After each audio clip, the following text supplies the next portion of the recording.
When it comes to sports in Lorain, your station to watch is TV 20, Lorain City Schools Television. We're just about set for high school football, week number 7. Two longtime rivals in the former Buckeye Conference, and then a little bit more recent, they were both in the Erie Shore Conference, Lorain at Sandusky. And as we mentioned, Brian Corey, the Lorain athletic director, telling me earlier today that this is the last time they'll play for a while, as Sandusky now in the Northern Ohio League. They're adding a team to that conference next year, so they don't have the odd number of teams that they'll have this year. They don't have a non-conference game this late in the year. So unfortunately, Sandusky and Lorain, for right now, this will be the end of this series until they're able to resume it down the road. Max Corso to kick off for the Sandusky Blue Streaks as the Blue Streaks line up to kick off. Just talking to Max's grandpa before the game started down below. All right. Jim Corso owns Corso's Garden Center. Max Corso puts his right foot into it, and we've got a whistle, and we're going to get a penalty on the Blue Streaks to start the ball game on the kick, so they'll have to re-kick. Did he pay you to say that? No. Okay. No. As a matter of fact, Jim would probably rather I didn't say that. But that's why you did. Joe Bach has made his way to Strobel Field. Joe Bach with the video. You can see tonight's ball game on WLCS TV 20. Pleased that he's using our audio. You can follow us on Twitter at LCS_TV 20 or the YouTube station Lorain Schools TV 20. It can't be a Lorain Titan game if Joe Bach isn't there. No. Then it really didn't happen. I think they consult all their events with Joe prior to scheduling. Brian Corey told me that earlier today. That's exactly what they do. Max Corso now set to kick off from his own 35. A little warm up here, Coach. A little toasty. It's not my naturally warm personality either coming out. Corso with the short kick. It will be fielded at the 35-yard line by the Titans, straight ahead to the 40, and they're going to get out to the 41-yard line. Good field position to start for Lorain as Sandusky does a short kick. Well, we set the offenses for you. I can tell you that Davion Dower on the year is 46 out of 90 for 51%, 7 touchdowns, 8 interceptions, 548 yards in the air. On the ground, Carlos Chavis has run 107 times for 758 yards, 7 touchdowns. Aaron Huff, 49 rushes for 363 yards and 8 touchdowns, and that's a 7.4-yard average. So Dower out of the shotgun for tonight's first play from scrimmage. Titans first and 10 at their own 42. It's a quick pass. It is complete at the 40-yard line, straight ahead to the 44, to the 45. Zion Cross, his 20th catch of the season, brought down by a host of Blue Streaks. I like that call. Get Davion to get a completion under his belt. Nice, easy little step-back screen pass. So he's confident. Coach knows that they're going to have to throw the ball if they're going to beat the Sandusky team tonight. Shane Work on the stop, 5'11", 241, and the senior. 2nd and 8 for the Titans from their own 44. And Cross will run straight up the middle. He's going to run Chavis. Nowhere to go at all on the left side of that line. He'll gain a yard. It'll be 3rd and long. Boy, the Blue Streaks defensive line shot through. Were able to make the stop. And Jameis Young was one of several Blue Streaks on that stop. That's his 38th tackle of the year. And that's the adjustment that we talked about earlier. They actually, Sandusky's kind of creeped up into a 4-4 defense on that second down play. So it's 3rd and 7 for the Titans from their own 45. Opening drive of the ball game. Back to throw is Dower. He wants to step up. He's going to roll to his left. Being pursued, in trouble. And Dower is going to be sacked 10 yards behind the line of scrimmage as they bring him down. That's a loss of about 10. I think Davion gave up on that one a little too soon. He looked downfield, didn't see his first read. I think he still had some time in the pocket, but he panicked. He didn't find his second read on that one and probably stepped out of the pocket a little too early, but good penetration, good rush by the Sandusky defense. That was Keith Williams with that sack. So the Titans will punt 3 and out. Aaron Huff back to punt. Huff standing at his own 20, the line of scrimmage, the Titan 35. A good snap back to Aaron Huff, and he gets off a decent kick. It'll bounce at the 40-yard line of Sandusky, take a sideways roll, and it's downed right there. So the Blue Streaks have it 1st and 10 from their own 40. 10:03 to go, opening quarter. Sandusky goes on offense for the first time. Javis Alexander, 6'3", 178, and a junior signal caller. He's run for 634 yards and 10 touchdowns. He's thrown for over 1,000 yards, 11 touchdowns, 3 interceptions. Tailback is Terrence Reed. He has 350 yards on the ground. And then the wide receivers, they'll spread it around. Malachi Campbell, Nathan Delk, Caven Kroom, and Keith Williams. We'll get to the offensive line of Sandusky after this 1st and 10 play as Javez Alexander brings them to the line of scrimmage from their own 40. Out of the shotgun, takes it, and he is going to run, and the handoff, and it was a loss of 5. Great job there by the Lorain Titans as Reed was brought down, a loss of about 5. Coach talked to us in the pregame about Reed and some of the other backs being able to pick up the slack a little bit for Javez, but not on that play. Up front for Sandusky, it's Jarrell Wells, Ezekiel Ford to tackle, Skylar Patrick, Jamez Young are the guards, and Durand Morris is the center. We'll get you the Lorain defense after the 2nd and 14 play from their own 36. Alexander wants to throw, fires over the middle, and it is dropped by Malachi Campbell. It'll be 3rd and 14. Defensively for the Titans, James Corbin, Kelvin Torres, Gabe LaRosa up front. Linebackers, Brandon Sturgill, Quentin Pardon, Aaron Huff, Naz Bohannon. Secondary, Diane Cross, Savon Chavis, Carlos Chavis, and Dalen Dower. Defensively, the Titans giving up 20 points a game. Sandusky with his high-powered offense, they're averaging 38.7 points per contest. It's 3rd and 14 for the Blue Streaks. From their own 36, they need to get to midfield for the 1st down. Great throw by Javez, just not pulled in by the receiver. Right now is when you worry about a little bit of breakdown and Javez taking off on you because he's a pretty dynamic scrambler. And Alexander back to throw, steps up in the pocket. He's going to be sacked. He'll lose 6 yards, 3 and out. The Lorain Titans get a 3 and out. And for the Titans, it was Brandon Sturgill, the outside linebacker, the senior, with the sack. Both teams with a 3 and out. Max Corso back deep to punt. Both teams going backwards on their first series. So the defenses step up in the first series for each team. Corso stands at his own 15 to punt. The line of scrimmage is the Sandusky 30. Good snap back to Corso, and it's a low line drive kick that takes a Sandusky roll into Lorain territory. It'll go inside the 40, down to the 39-yard line, and that's where the Blue Streaks will down it right there. So 1st and 10, Lorain from their own 39. The opening kickoff tonight brought to you, as they are all season, by Jamie's Carpet Shop, Lorain County's oldest full-service flooring store. Visit Jamie's Carpet Shop. They're in Amherst, Elyria, and Sandusky. 8:40 to go, first quarter, no score, not a whole lot going on so far. Let's go for our first sideline report. Here's Gary Pelter. Gary, good evening. Well, I'll tell you what, you guys set it up there. The defenses are setting the tones early, but I'll tell you, that special teams play right there, that punt by the Blue Streaks, that never got any higher than any of the players' heads. That's amazing to me that it didn't hit anybody going through there, guys. Yeah, that was a ugly, ugly punt, and we're going to do an end around, and running at the 35-yard line straight ahead out to the 40-yard line, Zion Cross with the carry for Lorain. Nice job of stringing that out by Sandusky. Zion Cross won the state 100 and 200-meter dash last year. I know we've talked about that quite a bit, so I think they're very aware of him getting to the outside. Gary's first sideline report of the evening brought to you by Cleveland Clinic, Colson & Colson Orthopedics. They're close to home, and they're helping to keep you do what you love to do. They've got 6 locations, including the emergency room in Avon. They're convenient for everybody in Lorain County. 2nd and 9. And handoff fullback straight ahead. Chavis will get maybe 2 out to the 32-yard line before he's brought down by the interior of the Sandusky defense. It'll be 3rd and long.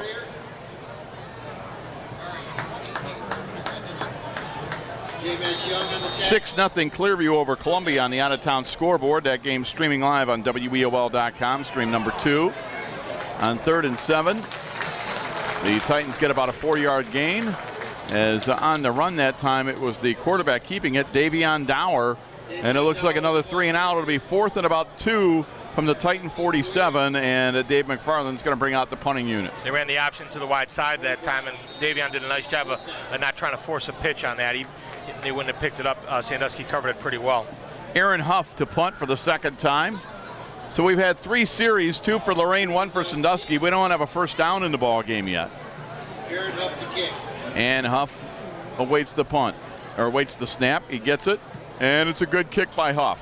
Fair catch called for and taken at the 25-yard line for Sandusky by Caven Kroom. For all the talk we did about both offenses in pregame, it's been nothing but defense so far. It has been that. Again, glad you could join us on WEOL.com. Stream number 1. It's Lorain at Sandusky, no score. 6:57 to go in the opening quarter. Following the ball game tonight, Jacob Corrigan will bring you the scoreboard show. We'll have updates from all the scores in the area, talks with the coaches, highlights from tonight's ball games that are on WEOL and WEOL.com, all that and more. It's the scoreboard show with Jacob Corrigan. It begins as soon as the broadcasts are done tonight. 1st and 10 for the Blue Streaks. The line of scrimmage is their own 25, 6:57 to go. First quarter, no score. In motion comes Kroom, and they're going to fake it to him, and Alexander keeps it. Alexander is brought down, a couple-yard loss, nowhere to go. He'll lose a couple. Boy, they read it very well. Naz Bohannon, the outside linebacker, strings him out, brings him down. And that's going to be a big key for Lorain tonight. You have Naz Bohannon on the outside and just keeping some contain, keeping Javes inside the tackles, because if he breaks contain, he'll run all night long. So it's going to be 2nd and 12 for the Blue Streaks from their own 23. 6.5 minutes to go.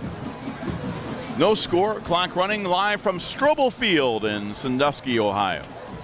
Back to throw. Alexander finds his man. It's caught at the 25-yard line. Shakes the tackle at the 30. On his feet to the 35-40. A first down to the 43-yard line. Nathan Delk with the catch.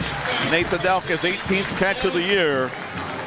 He averages 13.2 yards per catch, the 5'11", 152-pound senior. And that's what you want in that stop route. You tell your wideout you got to make the first guy miss. That time Delk did. Nice little hop over, picked up another 15 yards after the miss. 1st and 10 Blue Streaks from their own 44. That's the first down of tonight's ball game.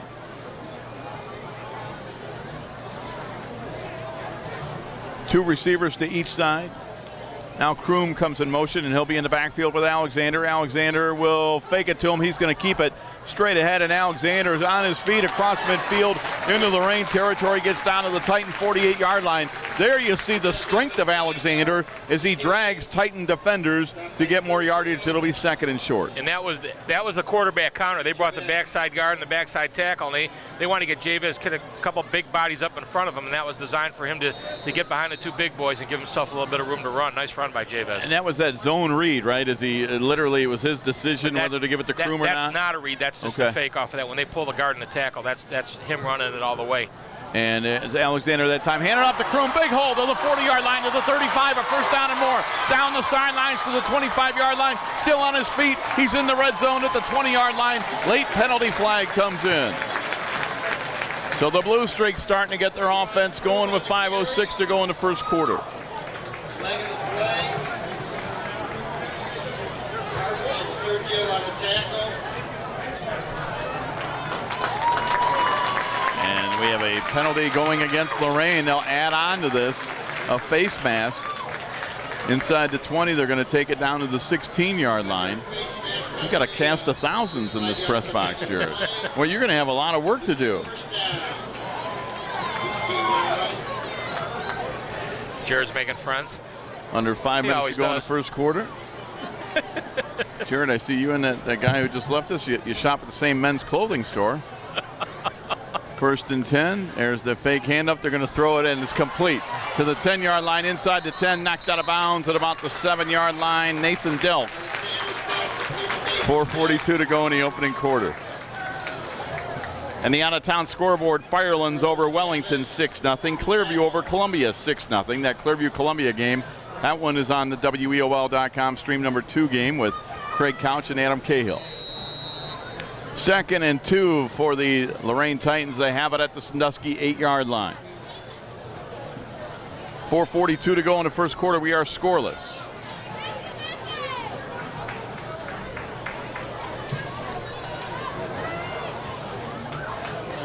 Alexander will hand it off, and on the run inside the 5-yard line towards the goal line. Down at the 2 is the Blue Streak runner. 1st and goal. It's Kroom.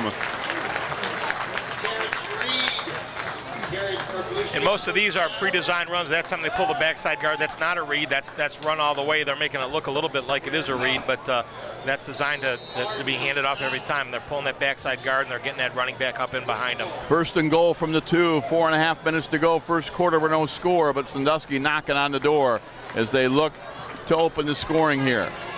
Alexander out of the shotgun. He's got Reed next to him. Kroom will line up on the far side. First and goal from the 2. Kroom comes in motion. He'll get the handoff on the end around, and he's going to get a 2-yard run for the touchdown. Touchdown Sandusky with 4:08 to go in quarter number 1. Kroom from 2 yards out.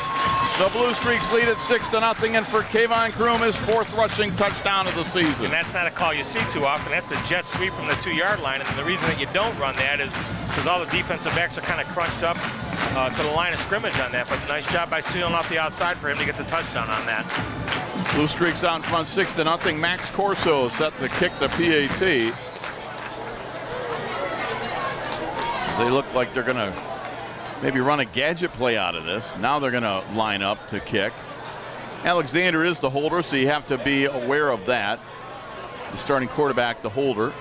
Now they'll line up in a conventional point after touchdown formation. The kick is up by Corso, and the kick is good. 4:08 to go in the first quarter. It's Sandusky 7, Lorain nothing. You're listening to the WEOL Colson and Colson Gridiron Clash. Right now we're streaming live online, Tom. At WEOL.com. Which of the angles on the board are the one from the quiz on Friday? Jaden?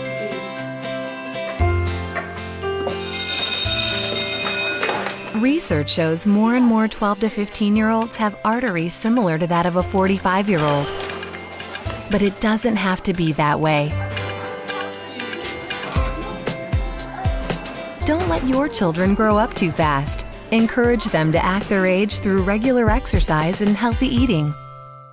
Max Corso set to kick off for the Blue Streaks. They lead at 7-0 after the 2-yard run by Kayvon Kroom. This kickoff brought to you by Jamie's Carpet Shop. Visit them in Amherst, Elyria, or Sandusky. Deep kick taken at the 5-yard line, straight ahead to the 10, out to the 15-yard line, and brought down inside the 20-yard line is the special teamer for the Lorain Titans. And I want to remind you that Jamie's Carpet Shop, you can bring them showroom to you and their floors to your door van. That's Jamie's Carpet Shop. So Lorain will take over 1st and 10 inside their 20, facing some adversity for the first time, down 7-0. And Tom, you talked about this. This is one of your Raymond Heating and Air Conditioning keys to the game. It'll be interesting to see how Lorain responds to adversity. They need to answer back, even with a couple first downs, to get some offensive momentum going. Dower takes it. He'll fake the handoff, throws over the middle, has a man, and I believe it's caught. It is at the 28-yard line. On that far side of the field, making that catch is Deshaun Brooks, his 11th catch of the year. Brooks with 10 catches on the year coming into the game, half of them for touchdowns. And that nice little slant in the inside. They really need Davion to get some confidence throwing. There's a handoff straight ahead to the 30-yard line, 32. It'll be a first down. I believe it was Huff. So it'll be 1st and 10 for the Titans from their own 32. They pick up their first down of the game. Fish Young on the tackle. 3 down, Lorraine.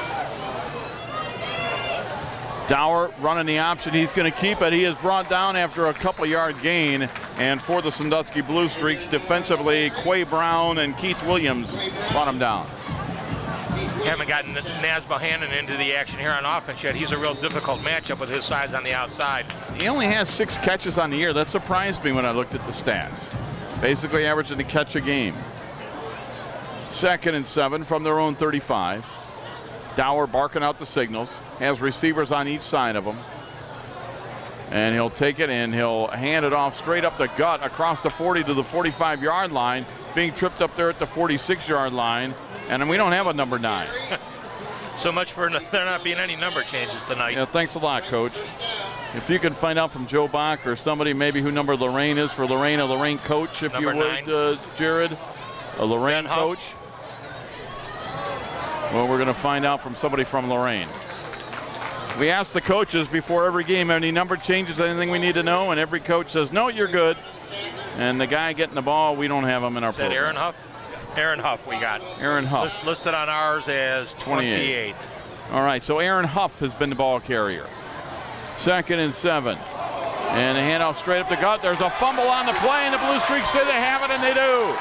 Sandusky recovers the fumble, and early on with a big game is Keith Williams. And Aaron Huff with the number change, number 9. Lorraine will get the turnover. Sandusky, I should say, gets the turnover as Keith Williams falls on it. 1st and 10.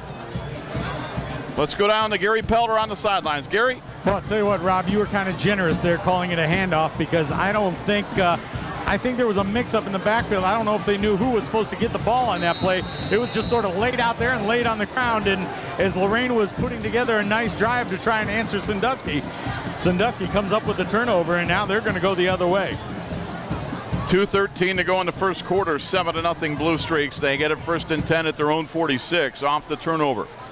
Kroom comes in motion. They fake the handoff to him. Alexander straight up the gut. A 1st down run and more. He fumbles the ball, and it's picked up by the Lorain Titans. Penalty flag on the play, and running across the 40 out to the 45-yard line is the defender for Lorain. Carlos Davis picked that up on the second hop and scooted around the right side to the Lorain sideline. Carlos Chavis with the fumble recovery. Correct. 33. Yep, Carlos Chavis. All right. Chavis with that recovery. As we await the call. Officials talking it over. They got a holding. Holding on Lorain. After the turnover, so it'll bring it back. So it is Lorain football on the turnover because it was a post-possession foul. The hold occurred when Lorain, after they got the fumble and returned it. So they'll be set up at their own 20 following the holding penalty. Gary's last sideline report brought to you by Cleveland Clinic, Colson & Colson Orthopedics. Proud to be involved with area school sports programs for over 70 years. Cleveland Clinic, Colson & Colson Orthopedics. We understand in the bottom of the 7th inning, the Indians in front of the Red Sox 6-0. Good news from Progressive Field so far. Dower fakes the handoff, wants to go long, has a man downfield. It's Bohannon, and it's incomplete, knocked away at the last second. Pretty good coverage out there by Nathan Delk. 2nd and 10. Lorain took a shot, and it's incomplete. Certainly a little height difference there. 5'11" against, I think, what's Naz, 6'3" or so. But I think Naz has got to go up and snatch that one. He's got to treat that like a rebound. He kind of waited for that to come to him. 2nd and 10. Minute 55 to go in the first quarter. Dower brings him to the line of scrimmage. And he'll turn and hand it off straight at the gut. I think there's another fumble. Dower dives in on it as it looks like another bad exchange. It'll be 3rd and 11. Boy, so you waste that down right there. They do fall on it, keep possession, but now 3rd and 11, Tom, and this is not what the Lorain offense wants. No, they can't keep any kind of momentum going whatsoever. So 1 receiver to each side. There's 1 in the slot. 2 running backs next to Dower. 3rd and 11. Clock running. 1:20 to go first quarter. Blue Streaks out in front, 7-0. Dower back to throw. He's going to step up. Dower being flushed out of the pocket, and he is going to be brought down basically at the line of scrimmage, and that'll force Lorain to punt. 3rd and 11. They don't get anything. Great job by Corey Hodgkinson, because if he gets outside of Hodgkinson, the outside linebacker, he's going to pick up the 1st down and maybe more. So great job by Hodgkinson using the sideline as a tackle there. The tough part about when you're putting the ball on the ground, when you're calling plays, you're standing on the sideline now saying, who can I give the ball to? It's not going to put the ball on the ground. You get a little apprehensive when you're calling your plays. So Aaron Huff punting for the 3rd time this quarter. Clock running, under 40 seconds to go in the first quarter. Huff stands at his own 5. He gets a low line drive kick. It will take a Lorain bounce and will be picked up back at the 40-yard line of the Blue Streak, straight ahead to the 45, and being brought down at the 47 is the Sandusky return man. 1st and 10 Blue Streaks at their own 46. Stops the clock with 26 seconds to go in the first quarter. It's Kayvon Kroom back there for the Blue Streaks, another one of their game breakers the coach talked about in the pregame. His dad and assistant coach, Corey Kroom. Of course, Corey had a great career at Sandusky High. Went on to have played in the pros, I believe with the New England Patriots for a while. Art Bortnick is up here in the press box, the assistant coach for Sandusky, longtime coach at Benedictine. Good to see Coach Bortnick before the game. Got a chance to chat with him a little bit. Really, I just listened to Tom Evans talk to him. I didn't get a chance to get a word in. There's a pass out to Nathan Delk. He makes the catch at the 45 across midfield, and he is brought down at the 45 of Lorain. A penalty flag comes in. Good job blocking by the other two wideouts in the trip formation there. Delk certainly does a nice job with the ball, but those other wideouts get on the corners to give him a chance. Where they're placing this flag, I think it's going against Sandusky High. And it's a hold against the Blue Streaks. It is. That's a spot foul. They'll mark this back. It'll be inside the Blue Streak 40. Sandusky leads 7-0. Late stages, first quarter. Ron Polinsky, Tom Evans, Gary Pelder, live from Strobel Field in Sandusky. Our on-site engineer, Jared Kozar, back in studio control, Alan Calcaterra.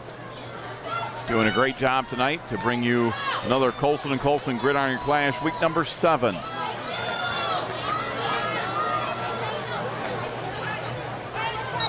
And whistles before the play. And let's see. That is the final play of the quarter. They don't get the snap off. So we've played one quarter of football. Our score at Sandusky 7, Lorain nothing. You're listening to the WEOL Colson & Colson Gridiron Clash. Tonight we're streaming live on WEOL.com. Hi, my name is Tyler Strong. I'm 17 years old and I just finished 12th grade at Lorain High School. I was in the Welding Career Tech Education Program. I will tell you that welding is very different and very enjoyable. I wound up into welding my senior year and after my first semester and fell in love with it. It's kind of like an art. It's different every day. On a scale of 1 to 10, I would give the difficulty of the program 6 to a 7. You got to keep doing it until you get it right. I did the very best I could in the welding program and it really paid off. I got admitted to Lincoln Electric Welding School, which is the leader in the world for welding products and equipment. My teacher helped me out and he called and spoke to the manager and got me into the school. My advice to anyone unsure what they want to study, it doesn't hurt to try. If you think you might like welding, take the class, check it out. What I love about welding is you can physically see the results of everything you do. It's all in your hands. I know what I'm doing with my future, and I'm doing it thanks to Lorain High's Welding Manufacturing Career Tech program. Start of the second quarter, the Sandusky Blue Streaks with the football.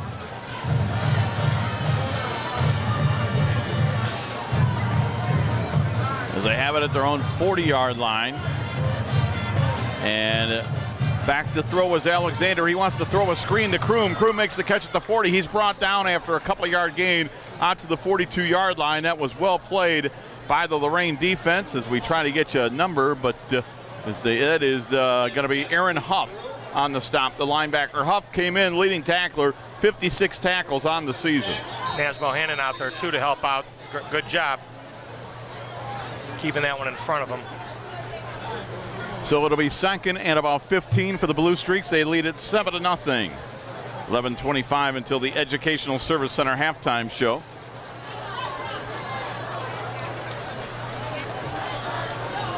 Alexander out of the shotgun gets another perfect snap. He's going to hand it off straight ahead. Reed will get across midfield to the 49 of Lorain. He'll set up about a 3rd and 6. That's Terrence Reed, who came in 45 carries, 344 yards. The sophomore has a 7-yard average and 3 touchdowns on the year. And right now, Sandusky doing a good job of spreading the field. They've thrown the ball wide to get Lorain to run sideline to sideline. That time they get them a little bit spread out and bring the back up inside. Really keeping Lorain's defense on its heels right now.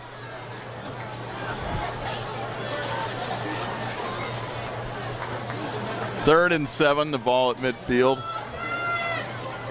Sometimes you wish we could let people know about the jokes that we do at these games. Maybe after I retire. Yeah. 3rd and 7. The throw downfield. It is incomplete. Overthrows his intended receiver, Keith Williams, who snuck behind the defense. Alexander with a good arm. Boy, you see him load up and crank that one. But it's incomplete. And I think he wanted the receiver to keep running on that one. He kind of stopped and waited for it because he had plenty of zip on that ball, 40-plus yards downfield. Following this punt, we'll take a look at the out-of-town scoreboard. Jared Kozar is working hard scribbling away, so we'll get you some of these out-of-town scores. Oh. And the punt is a short kick, almost blocked by the Titans. It'll take a Sandusky roll as it goes inside the 20. It rolls on that turf, and it's going to die all the way at the 16-yard line. Taking a look at the out-of-town scoreboard, Columbia and Clearview tied at 6. Midview over Olmsted Falls 7-0. Avon over North Ridgeville 14-0. Westlake and Lakewood are tied at 7. Euclid and Elyria tied at 7. It's Bay over Elyria Catholic 7-0. Perkins and Vermilion tied at 7. Keystone a touchdown better than Brookside 7-0. Firelands over Wellington 14-0. Buckeye over Black River. That's a big game in the pack, 7-0. Oberlin over Fairview 13-0. And Lutheran West 3, Brooklyn 0. Thanks to Jared Kozar, the out-of-town scoreboard, as he tweets away and follows on Twitter and gets all the scores. We'll update you all night long, courtesy of Jared Kozar with that out-of-town scoreboard. 1st and 10 Blue Streaks from their own 16-yard line. Or I should say Titans. Dower has it. Dower will hand off straight ahead to the 20-yard line, out to the 21. And all the inside yards for Lorain coming pretty tough tonight. Sandusky certainly clogging up the inside on him right now. It's Aaron Huff on the carry. Huff came in 49 rushes, 363 yards, a 7.4-yard average for the senior, and 8 touchdowns. Good positive gain for the Titans there on 1st down, 2nd and 5. Again, the handoff up the gut. This time not nearly the room to run, as the interior wall of the Sandusky Blue Streak defense was there. They meet the ball carrier at the line of scrimmage. It'll be 3rd and about 5. And Sandusky really daring Lorain to throw the ball down the field that time at the snap of the ball. 10 out of the 11 guys on Sandusky's defense were within 5 yards of the line of scrimmage. That was Carlos Chavis with that carry. 3rd and 3 from their own 21. 9:20 to go first half. Clock running. And Dower wants to fake it. He wants to get rid of it. He's in trouble, and he's going to be sacked all the way back inside his 15 at the 14-yard line. And I believe that is Shane Work, the defensive lineman, 5'11", 241, and a senior on the sack. Yeah, Shane's Work. Yeah, that was the number change they gave us before the game at 72-45. So Aaron Huff will punt. I believe this is his 4th punt of the first half already. And they had the turnover. So the Titans doing very little on offense here tonight so far. Well, Mike Franklin told us in the pregame show, Tom, that the defense is really, for Sandusky, kind of exceeded their expectations. If there was a surprise in the 6-0 start, it's the fact that his defense has played as well as it has. And we can see that tonight. The kick is short, and it will roll away from the Blue Streaks, and it will die a short kick. And Sandusky's got great field position at the Titan 42. Well, he was really worried about Lorain just hammering away at the inside, and Sandusky nothing's come easy inside for Lorain tonight. They're working for every yard in there, and that's the down 4, and those two linebackers really bunched up in there, not creating any gaps for the Lorain Titan runners. Big series for Lorain defensively, Tom. 1st and 10 Blue Streaks at the Lorain 42, 8:22 to go in a half. Lorain trails 7-0. Sandusky with great field position here. You get the feeling this is a big drive for the Lorain defense. This is one of those momentum series that Pelt talked about in the pregame as his key to the game. If one team can get up by 2 scores, they got great field position here. You can really watch the momentum take a big jump in Sandusky's favor. Kroom comes in motion. Alexander fakes to him. He's brought down behind the line of scrimmage. He'll lose a couple.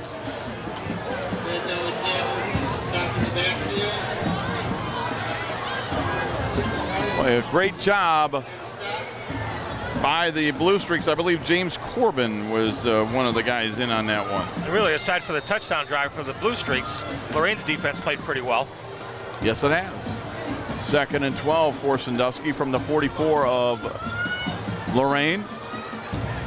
Shotgun, they're spread out all over the place. 5 are out, 3 on the near side, 2 to the far, and a throw to Kroom. Kroom with it. Kroom gets a nice block to the 45, to the 40, down to the 38-yard line. It'll be 3rd and about 5. I'll tell you, Javis does a really nice job of squaring up to throw that outside, that little bubble screen, that quick route. That's about the 4th or 5th time we've seen him complete that tonight. And sometimes quarterbacks will rush that throw, but he takes his time, he gets his feet set, and he puts the ball right on the numbers every time. Want to credit Quentin Pardon, the linebacker, came in with 45 tackles for Lorain in on that stop. It'll be 3rd and about 7 for Sandusky. 7:10 to go first half. Blue Streaks lead at 7-0. This is almost 4-down territory for the Blue Streaks. 3rd and 7. Kroom in motion. Alexander will hand it off to him. The jet sweep to the far side, and he'll cut it up and get something out of nothing, as he's basically brought down at the line of scrimmage. But it looked when it started that Kevin Kroom was going to lose about 5 yards. He did a good job basically to get back to the line of scrimmage. And now it'll be interesting to see what Mike Franklin decides to do. It's 4th at about 7 from the Lorain 39. I almost thought that he was going to throw it because he looked at the way he was stopping, but there was nobody on a downfield route, so that was That was just him trying to make a crease there. Max Corso was the Sandusky punter. He is not on the field. Play clock down to 15 seconds. They're still in the huddle. They break the huddle with the play clock at 10. They look to go for it. Alexander out of the shotgun. Will he do a quick kick here? 5 seconds on the play clock. He'll get the handoff, and it's a double reverse, and they want to throw long. They're looking for Kroom downfield. The throw is out of bounds. Blue Streak fans want interference, but the throw was out of bounds. They turn it over on downs, and Lorain will get it 1st and 10 from their own 39. So the Blue Streaks try a trick play. That ball thrown out of bounds, so Lorain will take over 1st and 10 from their own 39. That was Savon Chavis in coverage right there, and the fans were mad because Savon never turned around. He kind of was facing with his hands up in the air, a little face guard in there. I think they wanted a call, didn't get it from the official. Well, like I said, the throw was out of bounds. Well, up until there really is no non-catchable ball on interference in high school football. So. Says you. Well, right. And there's a handoff straight ahead across the 40 to the 42-yard line. Obviously not on that call. Right. 2nd and 7. Huff on that carry for Joe Lorain. Bach, appreciate your humor on that one, I see. Let's send it down to Gary Pelter. Well, Gary, they're lining up here, so we'll get it to you after this play. 2nd and 7 as Dower is out of the shotgun. Running backs to both sides. And he is going to turn and hand it off to Chavis. Chavis across the 45. He'll be brought down at the 46, 3rd and 3. Let's go to Gary. Well, you talked about that last series being big defensively for Lorain, and they did turn in a big defensive series. Got the ball over on downs in decent field position. Right now, I think the Lorain sidelines and the Lorain coaches are looking to try and put together something offensively with just about 5 minutes left to go in here this first half. And they've had several drives where they move the ball a little bit, but then it's a big negative play, and they never get anything out of it, guys. They're trying to avoid that on this series. Titans want to take a timeout to talk it over. We'll step aside as well. 5:04 to go in the first half. The Blue Streaks 7, the Titans nothing. You're listening to the WEOL. Colson & Colson Gridiron Clash. Right now we're streaming live online at WEOL.com. In an instant, life can change. Hi, I'm veteran J.R. Martinez. If you've been hurt or disabled due to your service, the last thing you need to do is hurry up and wait for a VA claims decision. Make sure you file an electronic, fully developed claim or e-claim for disability compensation on e-benefits. It's the fastest and easiest way to get a claims decision. Learn more at ebenefits.va.gov. E-claims and e-benefits. Online VA claims made simple. Welcome back to Strobel Field at Sandusky. They line up to go for it here, and the handoff straight ahead to Chavis. Chavis will get ahead to midfield, and he's going to get a first down by about a half a yard. 1st and 10 for Lorain with 4:59 to go in the first half. Before the break, you heard that last sideline report brought to you by Cleveland Clinic, Colson & Colson Orthopedics. Every athlete deserves world-class care. When injured, come to the new emergency room at the Richard E. Jacobs Family Health Center in Avon. 1st and 10 from midfield. Lorain with their best field position of the night. Davion Dower has the offense on the move. He'll turn and run it straight ahead, and it will be a 3-yard run. Chavis to the 47. And at Sandusky, with 8 guys in the box saying, Lorain just saying, I don't care how many you put in the box, we're just going to still bring it straight at you. So some old-fashioned football here between these two old-time rivals from the Buckeye Conference. Lorain will line up right away. 2nd and 7 from the Blue Streak 47. Dower takes it. Dower will hand it off to Chavis. Chavis to the 45. Chavis to the 40. Still on his feet to the 30. 25-20. There he goes. 10-5. Touchdown Titans. Carlos Chavis with the touchdown run with 4:15 to go in the half, and the Titans are within a point. That's the danger when you put 8 in the box. You break that set of linebackers. There's nobody there, and that's a safety coming from a long way over trying to get an angle. Did not have an angle. Chavis was off to the races. The speed of Chavis. That's his 8th touchdown of the year. We'll confirm it. I believe it was a 47-yarder. Mike Perry says yes. If Mike Perry says it's 47 yards, it was probably 28. No, it was 47 yards. I'm teasing you, Mike. Mike Perry, Chronicle Telegram. He's got a Notre Dame t-shirt on. I question his math skills. Now, hey, easy. I'm going to stick up for him there. You know not to go there. You're the only one here that will. Titans are going to go for 2 to take the lead, and they're going to hand it off to Huff straight ahead. 2-point conversion. They get the 2-point conversion, and Lorain leads at 8-7. So the Titans go right down the field, and with 4:15 to go in a half, they take the lead. It's Lorain 8, Sandusky 7. You're listening to the WEOL Colson and Colson Gridiron Clash. Tonight we're streaming live on WEOL.com. Inspiring city and campus. Inspiring people. Inspiring creativity. Inspiring hands-on learning. Inspiring global experiences. Inspiring traditions. Be a Buckeye. Inspire.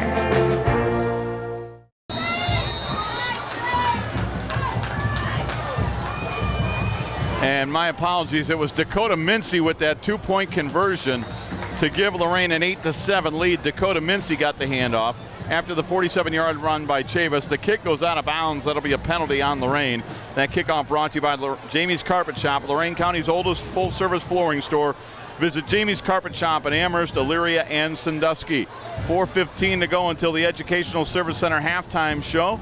And during that, we're going to have the Lorain County Veteran Player of the Game and the Stewart TV and Appliance Student Athlete Award winner, both from Lorain High School. Though that will come up at halftime.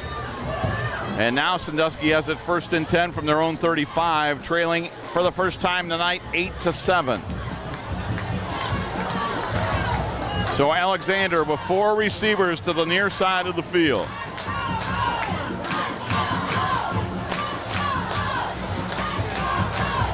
Barking out the signals, takes a perfect snap. Back to throw, fires out in the flat to Reed. Reed makes the catch. Reed down the sidelines to the 40, and he's out of bounds at about the 45-yard line. For the Sandusky, or for the Lorain Titans, Savon Chavis, a freshman, brought him out of bounds. Freshman cornerback. Did a nice job on that little bubble screen. The wideouts block, and I think Sandusky's trying to get Lorain to squeeze them there a little bit so they can throw the ball deep, and Lorain's just sitting back in their zone saying, we're going to give you that underneath stuff. You're going to have to work your way down the field with it. They'll get 11 yards on it. 10 yards. 1st and 10 from their own 45 with 4:08 to go in the first half. Lorain 8, Sandusky 7. Alexander back to throw. Fires on the far side to the Lorain sideline. It is a catch to about midfield. They'll get maybe 5 yards. And Coach Franklin's telling them, well, that's okay, we'll take 5 at a pop. We got 4 minutes to go. Well, if that's what you're going to give us, we'll take it all the way down the field that way. Especially when they go out of bounds. 4:01 to go in the half. Each team, I believe, with 2 timeouts remaining, although I can't see Sandusky's from here. Lorain has 2 timeouts. Sandusky has 3. Thank you. 2nd and 5 from midfield. Reed comes in motion. Franklin, or I should say Alexander, fakes the ball to him. He'll keep it. He'll get 4 yards down to the 46-yard line. Before about half, the Titans were there defensively, and Carlos Chavis was one of them. Those were 4 hard-earned yards on that one. He took several hits on that play, so. Chavis Alexander is a marked man, no doubt about it. Boy, the numbers he's put up, Tom, 1,022 yards through the air, 634 yards on the ground, 11 touchdowns passing, 10 rushing touchdowns. No wonder Division I schools are looking at this junior quarterback. He's 6'3". He's got great poise back there. He's really in command. Tell you what, he's got an arm strength too. 3rd and 1 from the Lorain 46, empty backfield. Alexander, straight quarterback draw, straight ahead, dives forward, might have gotten it. Didn't get much. The Titans were there. They anticipated it. It's a short game. Naz Bohannon tripped him up. He'll get a yard, and it looks like he's going to be just short. Got a pretty good spot on that one. I think he's upset. He thought he could turn sideways and kind of squeeze through there. He lost his balance on the way through. 4th down and half a yard for the Sandusky Blue Streaks from the Titan 45. 2 minutes, 50 seconds to go. First half, clock running in a fast-moving first half. The Titans lead at 8-7.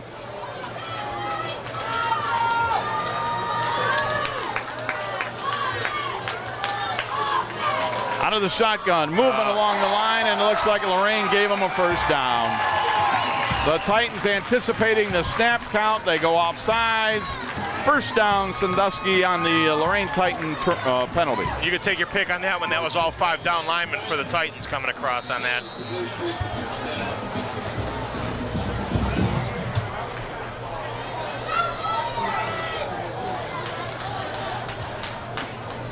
So it'll be 1st and 10 for the Blue Streaks following that penalty on Lorain. And they have it at the Lorain 40-yard line. 2:20 to go in the first half.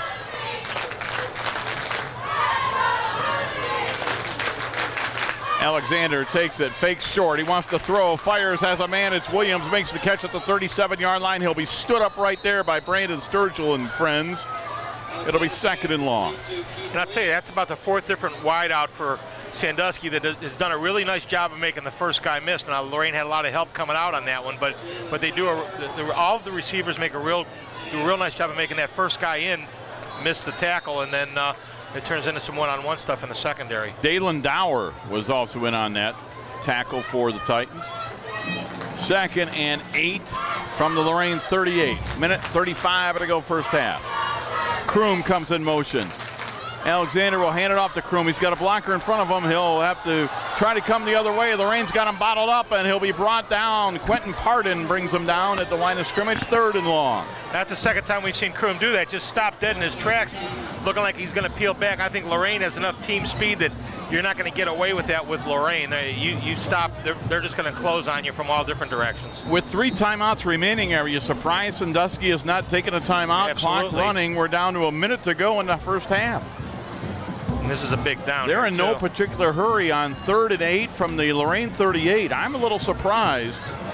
Now they're not getting a play call. They might not even get this play off without a delay. 5 seconds on the play clock.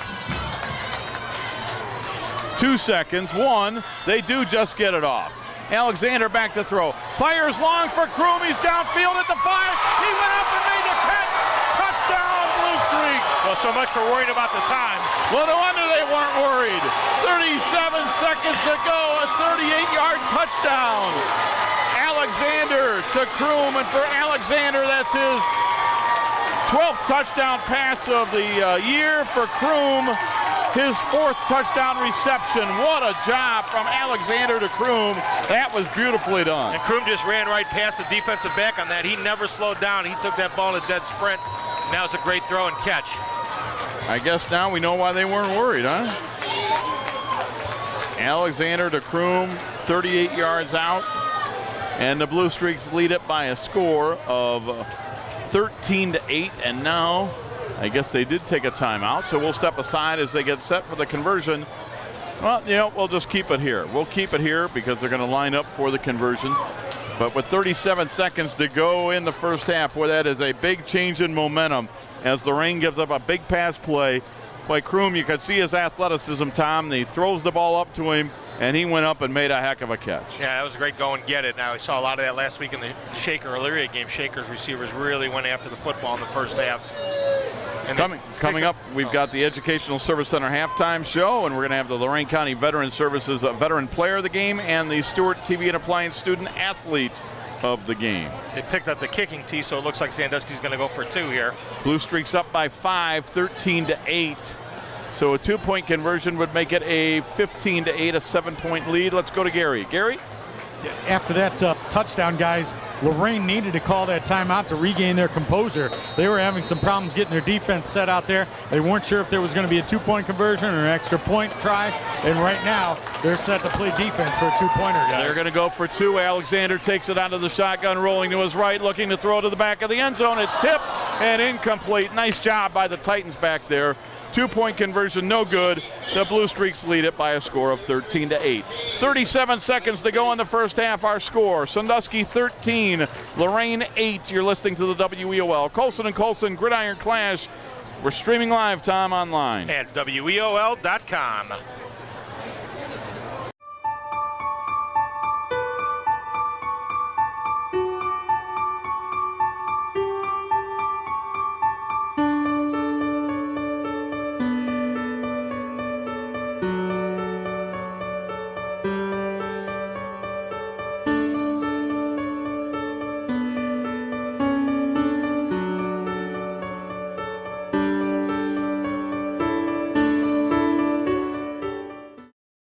Why do you let car dealers treat you like you're stupid?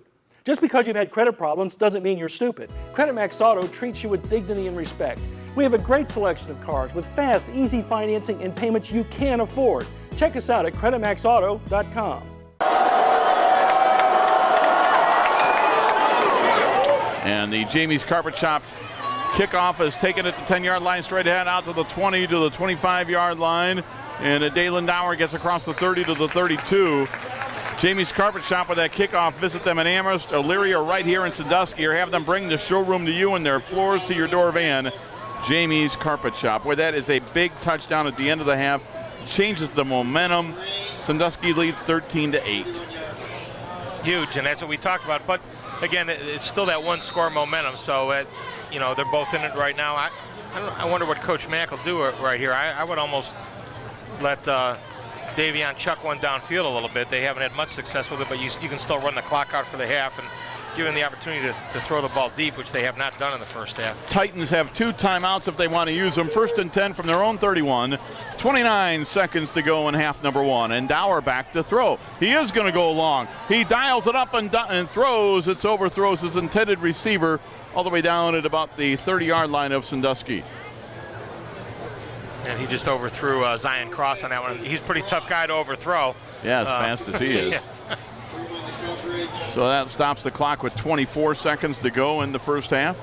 Again, coming up at halftime, Alan Calcaterra will replay the first half highlights for you during the Educational Service Center halftime show. Gary Pelter will try to get conversations with the head coaches. We'll have the Lorain County Veteran Service Player of the game, the Stewart TV and Appliance Student Athlete of the game. And we'll get Coach Evans' thought and possibly some stats here as well. There's a throw to Huff. Huff on the screen to the 35. Huff to the 40. Huff with a first down across the 41 to the 42. And that first down stops the clock with 14 seconds. And I believe we'll get stats from Mike Perry from the Chronicle Telegram. That's upcoming at halftime. Lorraine took a timeout there. Blue Streakster, I should say. The Titans take a timeout. They have 1 remaining. Jared Kozar working on that out-of-town scoreboard. We'll update that for you as well. And in fact, we'll do that right now during this timeout while we've got a second. Since there's just 14 seconds to go in the half, we'll keep it here. Columbia over Clearview by a score of 12-6. And in the top of the 9th, the Indians are leading the Red Sox 9-0. So when that is done, or 6-0 in the top of the 9th inning. When that game is over, we'll have it for you. We'll join it on the radio. But right now in the 9th inning, the Indians up 6-0. Second quarter, Columbia over Clearview 12-6. It's Midview over Olmsted Falls 14-6. Avon over North Ridgeville 14-7. Well, Avon Lake having a heck of a year for Coach DeLugas, up 28-0 over Berea Mid-Park. Lakewood 14 at Westlake 7. The Rangers looking for their first win. Euclid 14, Elyria 7. Bay over EC 7-0. And Vermilion downing Perkins 10-7. Get you the rest of the scores here after this play. Dower out of the shotgun, takes it, wants to throw out in the flat. It is complete at midfield, and they're going to do a little hitch as they pitch it back to the 49-yard line. Being knocked, did he get out of bounds, or are they going to take a timeout with 7 seconds? They took the timeout. That was the old hook and ladder, and he's got to wait for the defender to close on him a little bit before he pitches it. The Sandusky did a nice job of playing off of that, waiting for the pitch to take place. Other scores: Keystone over Brookside 7-0. Firelands better than Wellington 14-7. Buckeye over Black River 7-0. Oberlin 13, Fairview 0, and Lutheran West over Brooklyn 17-0. Thanks to Jared Kozar for keeping track of the out-of-town scoreboard. So the Titans take their final timeout. 7.4 seconds to go in the half. They'll have it 2nd and 1 from the Sandusky 49. If they get a first down, that would stop the clock momentarily, but right now Dower's got to throw it as far as he can. I just like the thought of throwing the ball through this year. I think Dave's telling his kids, listen, we're going to use every second of the game to try and put points on the board. I think that's a good message to send to his team right now. 2nd and 1 from the 49, although 2nd and 1 with 47 seconds really doesn't matter. Dower back to throw. Dower looking, going downfield, throwing it as far as he can, and he overthrows his intended receiver. Trying to get it to Deshaun Brooks. Stops the clock with 1.6 seconds to go in the half. It'll be 3rd down. I didn't realize that text messages to print, you could get it that big. That's good for a guy your age. I think that's one step away from Braille. Final play of the half, barring a defensive penalty. The Titans have it from the Sandusky 49-yard line with 1 second to go in the half. They trail 13-8. Snap back to Dower. Dower with time. Dower's going to throw it downfield, and it is tipped and incomplete. Nas Bohannon couldn't come up with it at the 15-yard line, and that is going to do it for the first half. It's a good first half where the Sandusky Blue Streaks, the home team, they lead the Lorain Titans by a score of 13-8. Coach, real quick, some impressions on the first half of the ball game? Well, I'm happy we came back. You know, we started off really bad and turning the ball over and doing everything we can't do. And yet our defense made a couple stops after they scored. And, you know, Carlos made a big play. So, you know, I'm real proud of that. And then, you know, they hit us with a big one there. But we got to just make a few little adjustments, and we got to play hard. Coach, what are you looking to tell the kids in the locker room before at halftime? Oh, they're in a football game. You got to play hard. They got to play with great passion. Our seniors have, you know, just a couple games left, and you got to make the most of your opportunities in football. So we got to get after it in the second half. Thank you very much, Coach. All right, great job by Gary Pelder down on the sidelines, getting Dave McFarland of the Lorain Titans. And that sideline report with Gary Pelder and the head coach of the Titans, brought to you by Cleveland Clinic, Colson & Colson Orthopedics. If you're an aging athlete like Tom Evans who's suffering with sore joints, you can call the clinic for relief. Cleveland Clinic, Colson & Colson Orthopedics, 6 area locations, including the emergency room in Avon. And before you give me a hard time, that's the nicest thing you've ever said about me. That's a compliment. I called you an athlete. That's the nicest thing you've ever said about me on air. You called me an aging athlete. Right. Wow. Normally I just call you aging, yeah. But I gave you credit there. It fit with the liner. So okay. At halftime, it is Sandusky 13, Lorain 8.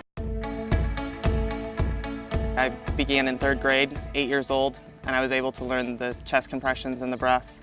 And I absolutely believe that anyone out in the public can easily learn. We got a page for an unresponsive 2-month-old, and when I got the first glimpse of the 2-month-old, he was blue. We didn't even get to go inside. I just jumped in the back and we started CPR, continuing CPR, and you were able to see the color start to come back, and then we were able to actually get his heart rate back. It was a pretty moving part in the story that we were able to save a 2-month-old's life. My community is why.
Sergeant Michelle Garcia served meritoriously in Iraq and has the medals to prove it. Soon after leaving the Navy, Lieutenant Chris Scott found a job, a home, and started a family of his own.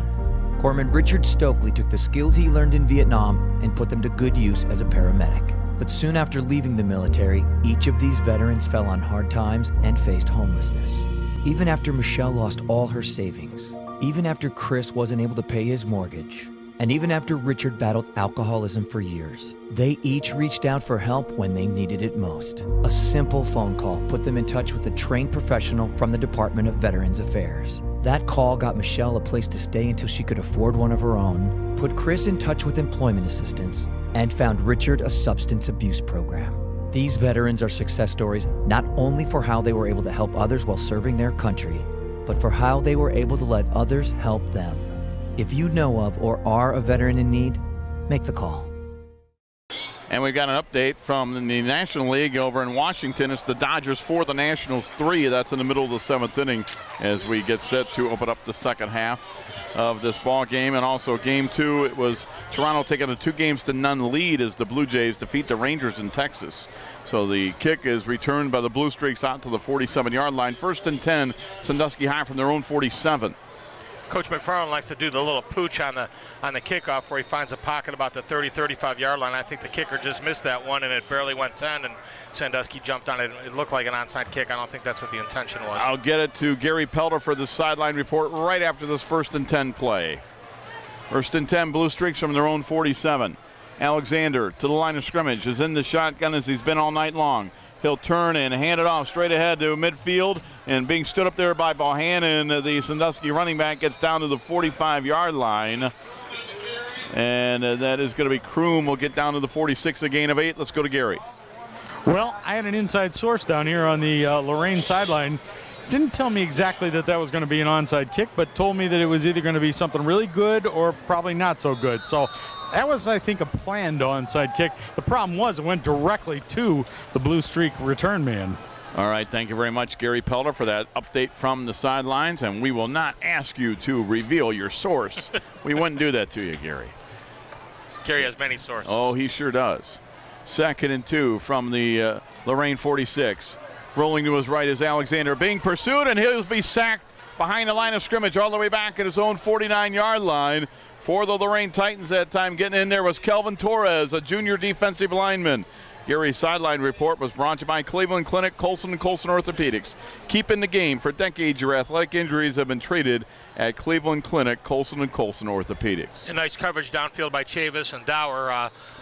Alexander had time to get the ball downfield, but excellent coverage in the secondary by the Titans.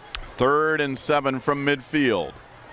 Opening drive of the 3rd quarter. Blue Streaks have it. 3rd and 7 from midfield.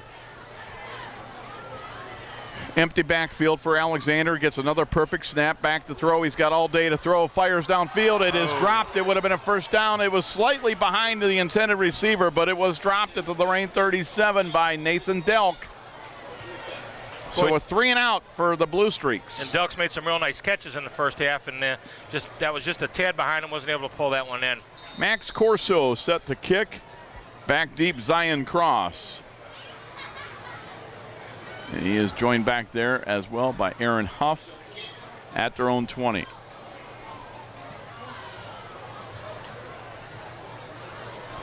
Kick takes a good roll. It splits the Lorain defense, or the Lorain return men, and it takes a great Sandusky roll, and it's going to die all the way down to the 6-yard line. Boy, neither Lorain Titan could get there to cover that kick. And it's huge as it gets that big roll on this carpet. And Lorain gets their first drive to open up the second half, but they're back at their own 6-yard line. And that was one that was just short enough that for either return guy to come up and try and field that would have been a little bit dangerous. So neither one of them did, and it bounced between them and picked up an extra 15 yards. Putting Lorain in terrible field position to start with here. Oh, the Titans have it 1st and 10 from their own 6 as Davion Dower and company come to the line of scrimmage. First play of the second half for Lorain on offense. And Dower turns, hands it to Chavis over the right side. He's going to go inside now, bounce to the outside. He'll get a couple of tough yards as he's shy of the 10-yard line, upended at about the 9. And more of the same for Sandusky in the second half. Boy, doing a great job. The down four are really plugging up the holes. Linebackers flying to the football. Talon Johnson with the stop. So Talon Johnson with that stop. Second down and long. And the Dower will hand it off again. And the short gain for Huff gets to the 10. It's third and long. So being conservative down here inside their own 10-yard line, can't blame them. Just trying to get a little real estate. Would love to get a first down, but if they're unable to do so, Tom, I know they just want to give Huff a little bit of room to punt this ball. Richard Pollard doing a great job of turning that back inside. A lot of help inside there. The outside linebackers, safeties have done a great job of keeping things inside of them today. 3rd and 6 for the Titans from their own 10. Dower turns, hands it off Chavis up the gut, and he is not going to get there. He'll get maybe a yard to the 11. The interior wall of the Sandusky Blue Streaks are there. About half the streaks there defensively on that stop. And one of them was Jarrell Wells, 5'9", 218 junior defensive lineman. And Huff now will be in his own end zone when he punts this. So Sandusky should get great field position. Huff standing at the goal line. Line of scrimmage is the Titan 11. 8:40 to go, third quarter clock running. And it's the Titans trailing 13-8. Low snap, Huff goes down to get it. Right foot kick. It's a good kick. He out kicks the Sandusky coverage. It bounces at midfield. It bounces at the 45. It rolls down to the 41-yard line. Boy, a great kick by Aaron Huff there. And Sandusky not deep enough to field it. It went over the head of Nathan Delk. And the Blue Streaks will get it 1st and 10 at their own 41. And both punters getting the advantage of some good rolls off their punts tonight. 8:23 to go in the third quarter. Sandusky 13, Lorain 8. Each team with a possession in the third quarter, much like the beginning of the game. Neither team getting a first down on the opening possession. Defense is certainly meeting the challenge here. And now it is Sandusky football, 1st and 10 from their own 41. You know, Sandusky's averaging almost 39 points a game. Alexander out of the shotgun, has Kroom come in motion. Now Kroom will line up next to him. They'll get the handoff. Kroom trying to bounce to the outside. Nowhere to go. Wrapped up and brought down in the backfield. A loss of about 3. Quentin Pardon, the linebacker, shot in and made the stop. What each of the series has had is a 3 or 4 yard loss in it that really kind of put him in some now we have 2nd and 14. We've seen 2nd and 8, 2nd and 9. Not easy down calling, play calling downs. Are you surprised that Sandusky continues to run wide instead of maybe just trying to go in between the tackles against Lorraine to see if they gain success with that? Yeah, and I'm a little bit surprised they haven't tried to turn Alexander loose a little bit more when they've had the 5 wides, like some quarterback draws. Right. 2nd and 14. Out of the shotgun, Alexander now rolling to the right. They're going to pursue him. He's going to tuck it under and run. Gets to the 30-yard line, out to the 32 before he's run out of bounds on that Sandusky Blue Streak sideline, but they're going to say keep the clock running. That was a whole lot of work for a 4-yard gain, and good. Lorraine's just doing a real nice job of pursuing to the football tonight. I know the officials are a lot smarter than me, but I never can understand. How can that be ruled inbounds and keep the clock running? I don't know. You don't get an explanation. He's out of bounds by 5 yards. The explanation I'm going to tell you is that he stopped his forward momentum inbounds, and that's where he's going to spot the ball. 3rd and 9. I think the explanation is somebody wants to. If that makes sense to you, I have serious concerns. Someone's trying to get to their post game 5 minutes sooner of the referees. Back to throw is Alexander, being pressured, breaks one tackle, stays on his feet, gets to the 45. He's going to get a first down. What a job by Alexander. Oh, he should have been down in his own backfield. Kelvin Torres had him dead to rights, and somehow Alexander kept his balance, and that might be the play of the game so far as he gets a first down run, and you just saw the athleticism right there of Alexander and why Division I schools want him. Yeah, he slips out of that and then picks up 20 yards right down the sideline. And that is a killer if you're Lorraine on defense. You had him stopped. You were going to get off the field on 3rd down, but give Alexander credit. He breaks the tackle, kept his balance, gets a first down in Lorraine territory. 1st and 10 Blue Streaks from the Titan 43. And that was the key that I talked about in the pregame, keeping him from those types of situations. 6:41 to go in the third quarter. 13-8 Blue Streaks. They have it 1st and 10 from the Titan 43. Alexander barking out the signals. James gets a perfect snap. Back to throw. Fires to Kroom out in the flat. Kroom down the sidelines to the 40, to the 35. He's knocked out of bounds at about the 30. It'll be a good positive gain. Savon Chavis, the freshman cornerback, with the coverage. And we want to welcome in the radio audience who listened to the Indians and the Boston Red Sox game 2 from Progressive Field. Congratulations, Cleveland Indians. They defeat Boston 6-0 to take a 2-0 lead. We're live from Strobel Field. Rob Polinsky, Tom Evans, Gary Pelter, our on-site engineer, Jared Kozar. We're in the third quarter, 6:35 to go in the third. It's Sandusky 13, Lorain 8. Sandusky had a 13-8 lead at halftime. No scoring in the third quarter so far. But the Blue Streaks, 1st and 10 from the Lorain 31. Alexander, quick throw out in the flat. It is complete. Delk with the first down run. He'll get inside the 20, into the red zone, down to about the 18-yard line. Sandusky with those quick throws before the Lorain defense can get to Alexander, and it's been positive plays so far down this on this drive. That's about the 7th or 8th bubble screen we've seen tonight, and again, Lorain's playing a soft zone out there. They're not coming up, and what Sandusky's trying to get them to do is come up and press that a little bit so they can run past them, and Lorain's been content to let them complete that in front of them and try and contain the runner. Although they haven't done a really good job, they're probably averaging 8 to 12 yards every time they throw that pass. 1st and 10, Sandusky. They have it at the Lorain 20-yard line. 6:19 to go in the third quarter. Blue Streaks out in front, 13-8. Big series here as Lorain tries to keep this a one-score game. Alexander fakes the throw. He wants to run it, shakes the tackle to 20, gets to the 15. He's going to spin, stays on his feet. He'll be close to a Sandusky first down as he's down at about the 10. Javis Alexander, the outstanding quarterback, junior from Sandusky. That's one of those runs where he felt the pressure on the inside and bumped that outside, probably picked up an extra 6 or 7 yards on that. If he'd have kept that inside, they would have trapped him, and that's just one of those field things. He's got great instinct as a quarterback, as a runner. 2nd down, half a yard to go for the first down. 3 receivers to the near, 2 to the far. Alexander out of the shotgun, empty backfield. He's had perfect snaps from Duran Morris all night long. There's another one, and he's going to fake the handoff to Cross. Stays on his feet inside the 10, and he is brought down by Bohannon at about the 7. 1st and goal, Sandusky. We talked about the outside linebackers of Sandusky keeping things inside of them on containment. Naz Bohannon's done a great job out there too, keeping the play in front of him, funneling things back inside to where he's got some help. This Blue Streak crowd making some noise for their team. They're undefeated at 6-0. Lorain has gone toe-to-toe with them tonight. 5 minutes to go in the third. 1st and goal from the Lorain 7-yard line.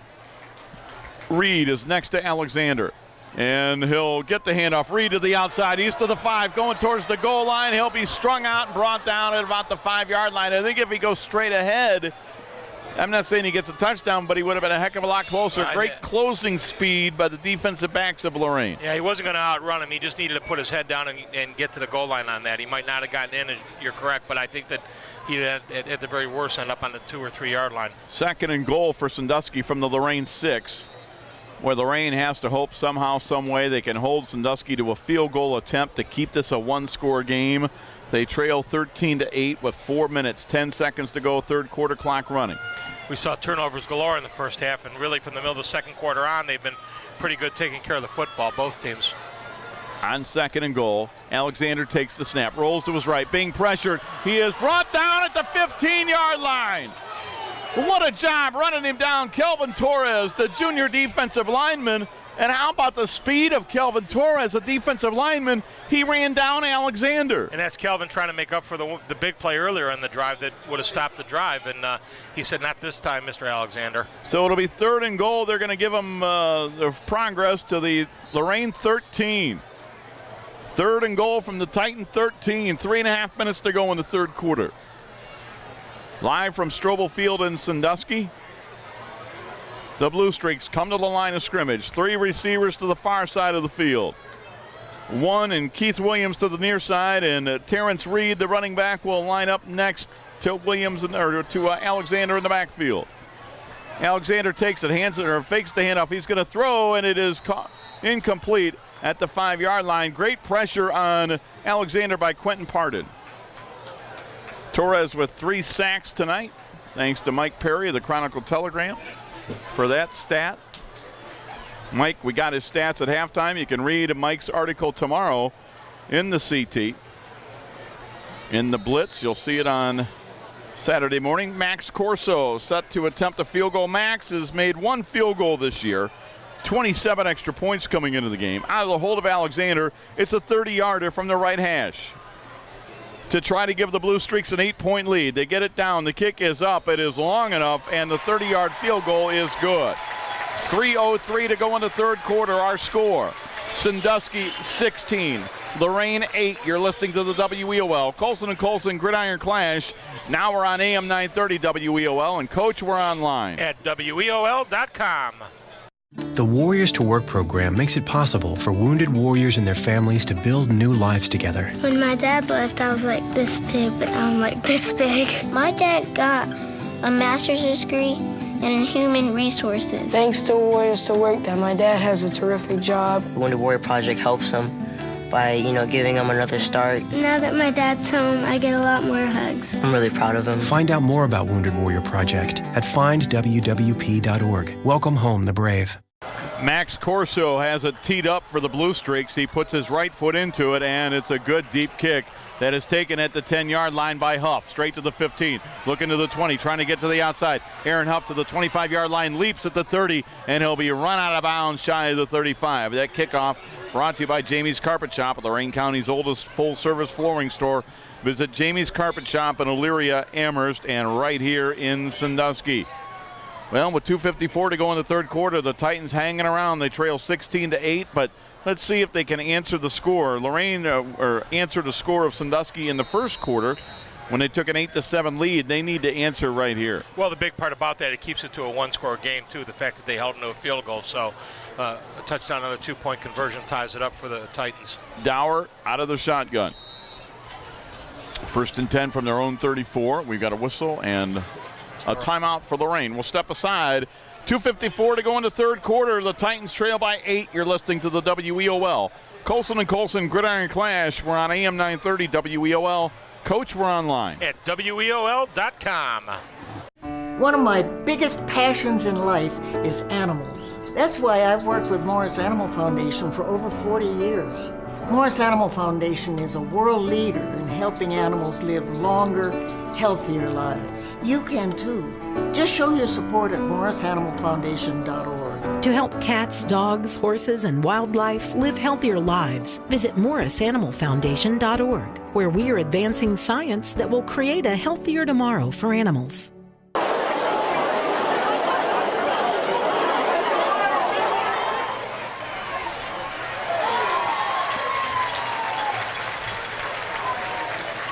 Zion Cross gets the handoff, trying to get to the outside, and Keith Williams is going to run him down and bring him down. That's a loss. It'll be a 2nd down for the Titans. They'll lose a couple of yards, 2.5 minutes to go, third quarter clock running. Actually lose about 6 on that. Zion Cross not able to find any kind of opening at all so far in the game. They've really tried to get him wide a number of times, overthrown him deep a couple of times as well. So far it doesn't seem like either team can run wide. Well, both teams have great team speed, and they run sideline to sideline very well. I think Zion's a little bit banged up right now. They got a player injury timeout. They got to get Zion off the field for this. All right, so we'll keep it here as I believe they'll. Since they quick snapped us last time on the timeout. No doubt about it. Let's go down to Gary Pelter from the sidelines. Gary? Well, they ought to call that timeout on the first play because they had some personnel problems. They wanted to get somebody in the game that wasn't in the game, so clock was running down. They had to call timeout. Then they ran the play with Zion Cross going over there to the left side, and he didn't have any room and got dinged up a little bit. They got him over here on the sidelines under his own power over to the trainer's table. We'll check on him in just a little bit, and the Titans are now lining up to run 2nd down, guys. Thank you very much, Gary. Gary Pelter live from the sidelines here at Strobel Field. 2nd and long. Fake handoff to Chavis. Dower tries to throw. Now he's going to run. Makes a stiff arm, and he's run out of bounds in the Sandusky sideline at about the 35-yard line by Keejon Newell. That sideline report from Gary Pelter brought to you by Cleveland Clinic, Colson & Colson Orthopedics. Preparation, it's the key to winning. It's the key to staying healthy. Cleveland Clinic, Colson and Colson Orthopedics. Davion had Robert Mahaffey running a slant there. I don't know why he didn't pull the trigger. Mahaffey was open on a slant. He just didn't make the throw. He looked, he saw it, he tucked it in and went outside with it. 3rd and 9 for the Titans. Big third down here. Mahaffey goes from the near to the far side. 2 receivers to the far side of the field. 3rd and 9, Titans from their own 35. Dower fakes the handoff, keeps it himself across the 35, across the 40, out to the 43. It'll be 2 yards shy of a first down. It's 4th and 2. Decision time for Dave McFarland. Really 4th and 1 from their own 43. Under 2 minutes to go in the third quarter. Titans trail by 8. And right now it looks like they're going to go.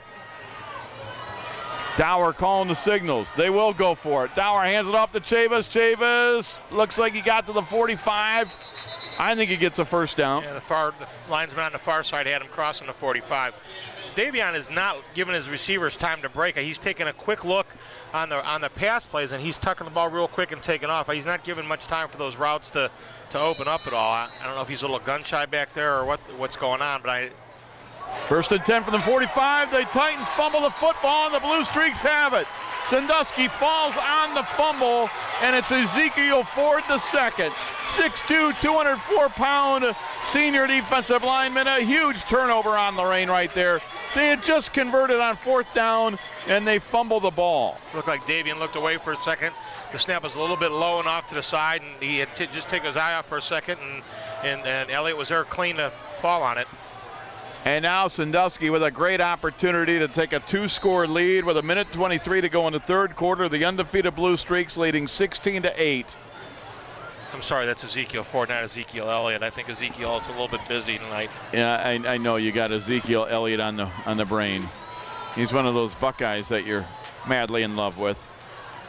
1st and 10. You're probably going to name your next son Ezekiel. I told the wife that. It'll be a fake handoff straight up the gut. Is Alexander inside the 30 all the way down to the 25-yard line. 1st and 10. Chavez Alexander, one of his best runs of the game. And Tom, somehow, some way, the Titans really need to come up with a play defensively. And that's just the inside quarterback trap. That was him all the way on that. And again, they caught the Lorain Titans relaxing a little bit on the inside. They've been up to the challenge most of the game, but that quick hitter they weren't ready for.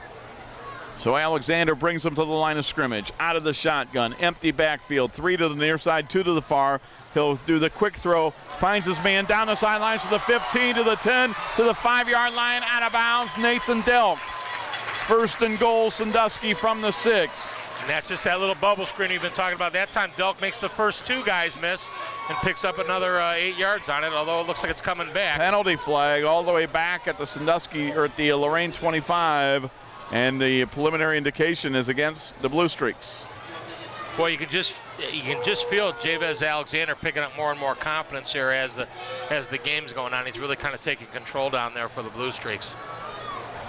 So that call goes against Sandusky. They're going to mark it all the way back to the Lorain 34. It would have been 1st and goal inside the 5. Now it's 1st and 15 from the Lorain 34. That could be a huge call in this game. It keeps the Titans in it. I think you almost come back to this bubble screen because the Titans haven't had an answer for it all night long. Clock running, 35 seconds to go in the third quarter. Alexander again in empty backfield. Back to throw with time, wants to go downfield. He lofts it up there, and in the end zone, it is caught, a touchdown. He put it up in the air, and Keith Williams went and got it. Alexander, his 2nd touchdown of the night to Williams from 34 yards out, and the Blue Streaks lead with 25.5 seconds to go in the third quarter. They take a 22-8 lead. And you got to give Williams a lot of credit on that because he beat the defender right off the line, and Alexander underthrew that. That's probably the first time tonight he's done that. Williams does a great job adjusting on the ball, coming back and getting it and not letting the Titan defender get in there to knock it away. So for Alexander, that's his 13th touchdown throwing of the season. For Keith Williams, he came into the ball game, 12 catches, 5 of them were touchdowns. High snap, Alexander gets it down. Corso with the kick, it is up, it is good. Sandusky 23, Lorain 8. We'll be back. You're listening to the WEOL Colson and Colson Gridiron Clash. We're live on AM 930 WEOL, or you can download that free app and listen on your mobile device. At WEOL.com.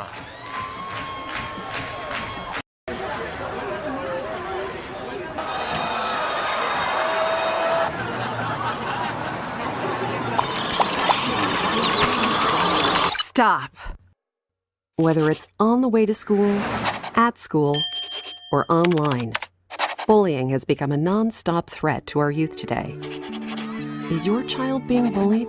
The National Runaway Switchboard can help. If you're having a hard time, get online or call to chat now. Is magic really magic? If a deal is too good to be true, well, don't be fooled. There is no magic. Credit Max Auto has a great selection of cars with fast, easy financing and payments you can afford. Check us out at creditmaxauto.com.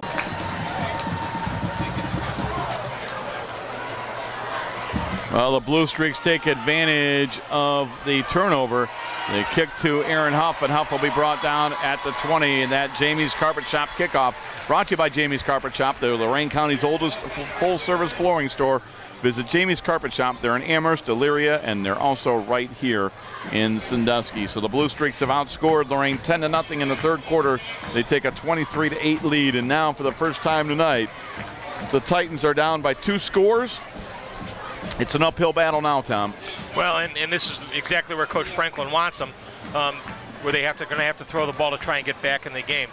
They've been pretty stout on the run inside, and this is what he talked about to us part of the game, that they need to force him into throwing the football.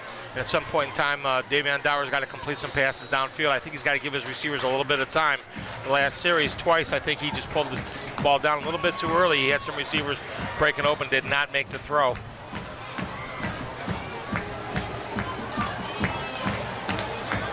Alexander has hit 8 consecutive passes. He is now 12 out of 14 on the night, 153 yards and 2 touchdowns. Again, thanks to Mike Perry for that stat update. Fake handoff, Dower to throw, fires into coverage and almost intercepted by Kroom. It'll be 2nd and 10. Is that a new quarterback out there for the Yeah, it looked Titans? like it. That didn't look like that was Dower making that throw. We've got a new quarterback. I think that's Justin Sturgill, the junior. Justin Sturgill now in at quarterback for Lorain. Stops the clock, 14 seconds to go in the third quarter. Sturgill in for the first time. Out of the shotgun. He will turn and hand it off to Chavis. Chavis will be brought down after a gain of a couple, and that's going to do it for the third quarter. We've played 3 quarters from Strobel Field in Sandusky. Our score, it's the Blue Streaks 23, the Lorain Titans 8. You're listening to the WEOL Colson and Colson Gridiron Clash. Tonight we're on AM 930 WEOL, or you can download that free mobile app and listen online, Tom. At WEOL.com. I will be coming up on retirement, and the VA benefits will play a very important part in my life. You may have earned valuable veterans benefits from your military service. I decided that it was time to go to college and pursue my career. I was able to buy this house. Learn more about your eligibility, even how to apply online using e-benefits. The VA benefits made a real difference in my life. I wouldn't be where I am today if it hadn't been for my VA benefits. Don't wait. Apply for your VA benefits today. First play of the fourth quarter, Sturgill now at quarterback on 3rd and long. He's going to throw a screen pass. It's complete to Huff. No coverage out there. He gets across the 30. He'll have a Lorain first down at the 33. Boy, I'm surprised the Blue Streaks didn't have somebody on Aaron Huff as they get Sturgill to find that swing pass, get the screen, and a first down. And I think that's a little bit of a blown coverage there. They play that 3 safety set. There should have been a safety in the flat there. I don't know if they took him off the coverage or not on that. Nick Abraham on a ball postgame show following this ball game. We'll have the LCCC player of the game, and we're also going to have the Hickory Nut Tough Nut during that. And the fake handoff to Huff, and Sturgill keeps it. He is going to be stonewalled right at the line of scrimmage. He'll be brought down by Talon Johnson and some of his Blue Streak buddies. There's the big difference between Sturgill and Dower right there. Sturgill doesn't run the zone read near as well as Dower does, and he's not as big a threat to run the football. He's in there to throw the football, so Sandusky's really not afraid of him running the zone read. They're just going to focus in on the halfback. Blue Streaks out in front, 23-8. Sandusky 6-0. Lorain has won 4 in a row. They go to 4-2 on the year. Cross goes in motion from the near to the far side. And Sturgill awaits the snap from center Rashawn Rogers. Rolling to his left. Sturgill's going to keep it, and he'll be brought down after a short gain, maybe a yard or two. That's about it. He's shy of the 35. Clock running. We're down to 11 minutes to go in the ball game. A quick-moving ball game from Strobel Field. And that's a tough throw for Sturgill to make. He's rolling to his left. He's a right-handed quarterback. He really has to be able to plant and square his shoulders up if he's going to get the throw off that he needs to. Take a look at the out-of-town scoreboard when we get a chance. Jared Kozar doing a great job updating us all night long. Sturgill is going to throw, and he gets a first down across the 45, still on his feet, to the 45-40, down the sidelines to the 30, to the 20, to the 10, touchdown Titans. Looks like Deshaun Brooks from Sturgill, and the Titans get back in it. And they're down by 9 with 10:29 to go. And that's a little hitch route, and the corner just didn't make the tackle on that, and there was no help there. The safety had too far to come, and Deshaun's got good speed, and he just outran everybody down the sideline. A simple little hitch route turns into 6 points for him, and that's a little bit of a product of Sandusky really being packed inside to take away the run. And now the Titans down by 9. An extra point would make it a one-score game. A 2-point conversion would make it a 7-point game, and the Titans are going to go for 2. Sturgill will run for the 2-point conversion. He is out of the shotgun. He'll turn and hand it off to Huff over the left side. Aaron Huff will get in for the 2-point conversion. And the Blue Streaks lead is cut to 7. 10:29 to go in the ball game. It is Sandusky 23, Lorain 16. You're listening to the WEOL Colson and Colson Gridiron Clash. We're on AM 930 and we're streaming live online at WEOL.com. Ian Ralston was a combat medic who was injured in Iraq. When I met Ian, I knew we had to help him get his housing grant, an auto grant, and every benefit to live as normal a life as possible. And we did. PVA has helped hundreds of thousands of veterans get the care and benefits they've earned. My name is Jason Stevenson, and I work for Paralyzed Veterans of America. Paralyzed Veterans of America, changing lives, building futures.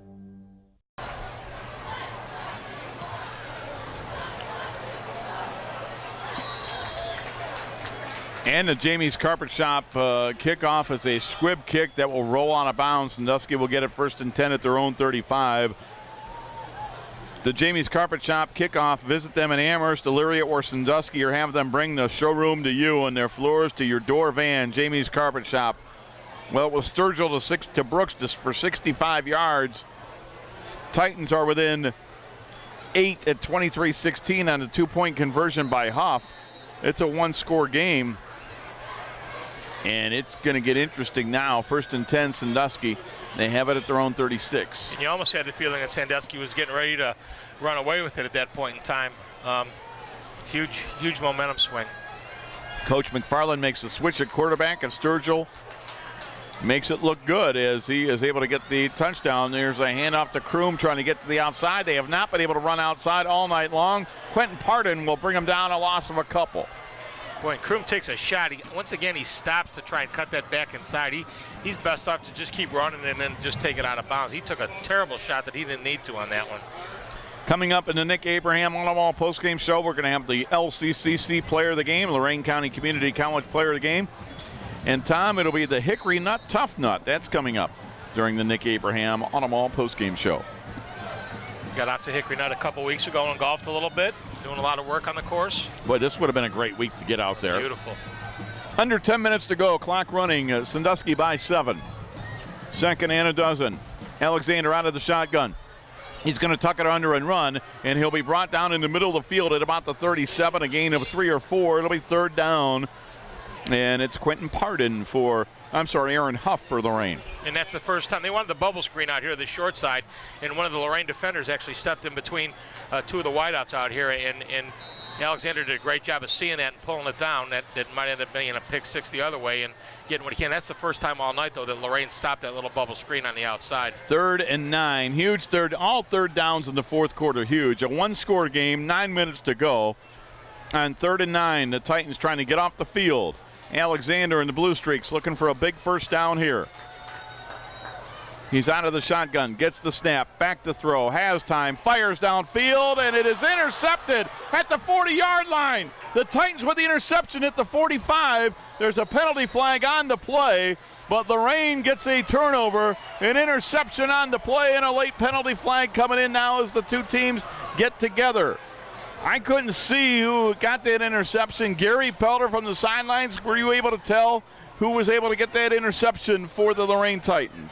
That was number 33 out there, Rob. They picked up the interception. Carlos Chavis. That was Chavis. He picked it up, and now we're going to have to sort out the flag situation because I don't know what those. There was initially a flag thrown when he started to go down, and then after that they threw a whole second wave of flags. So we'll see what happens on this when they sort this out, guys. Well, a whole bunch of bodies came flying in, white and blue jerseys.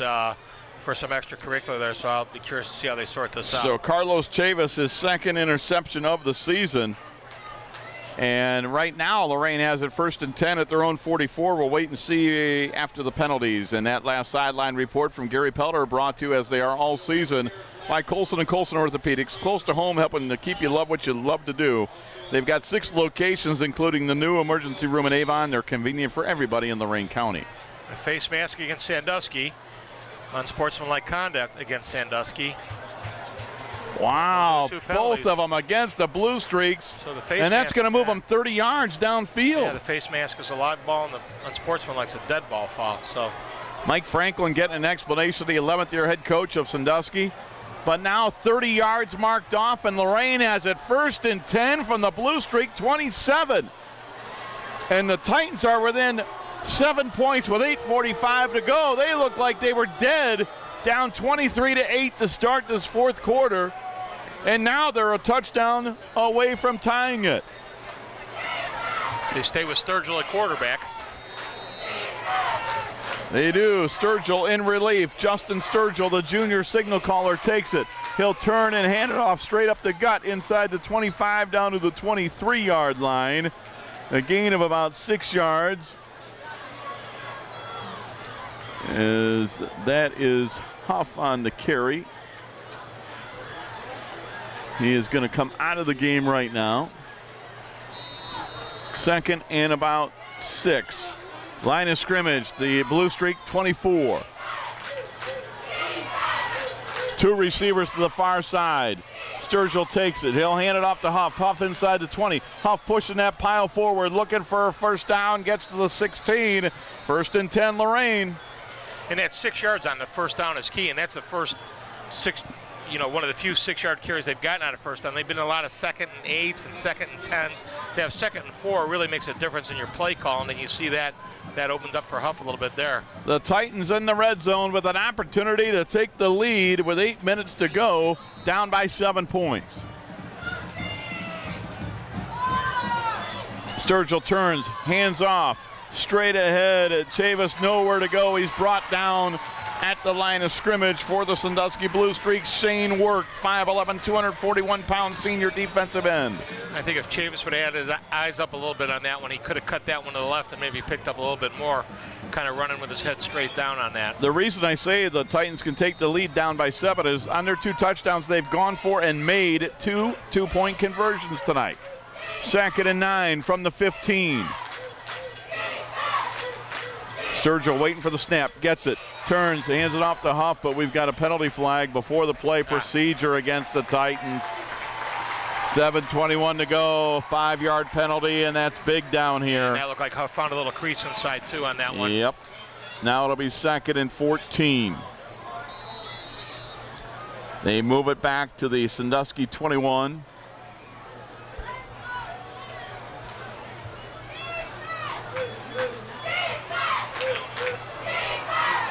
Sturgill and the offense to the line of scrimmage. He's out of the shotgun. 2nd and 14 from the Blue Streak 21. Sturgill back to throw with time, fires downfield, has a man, Bohannon at the 15. Bohannon down to the 12-yard line, 3rd down.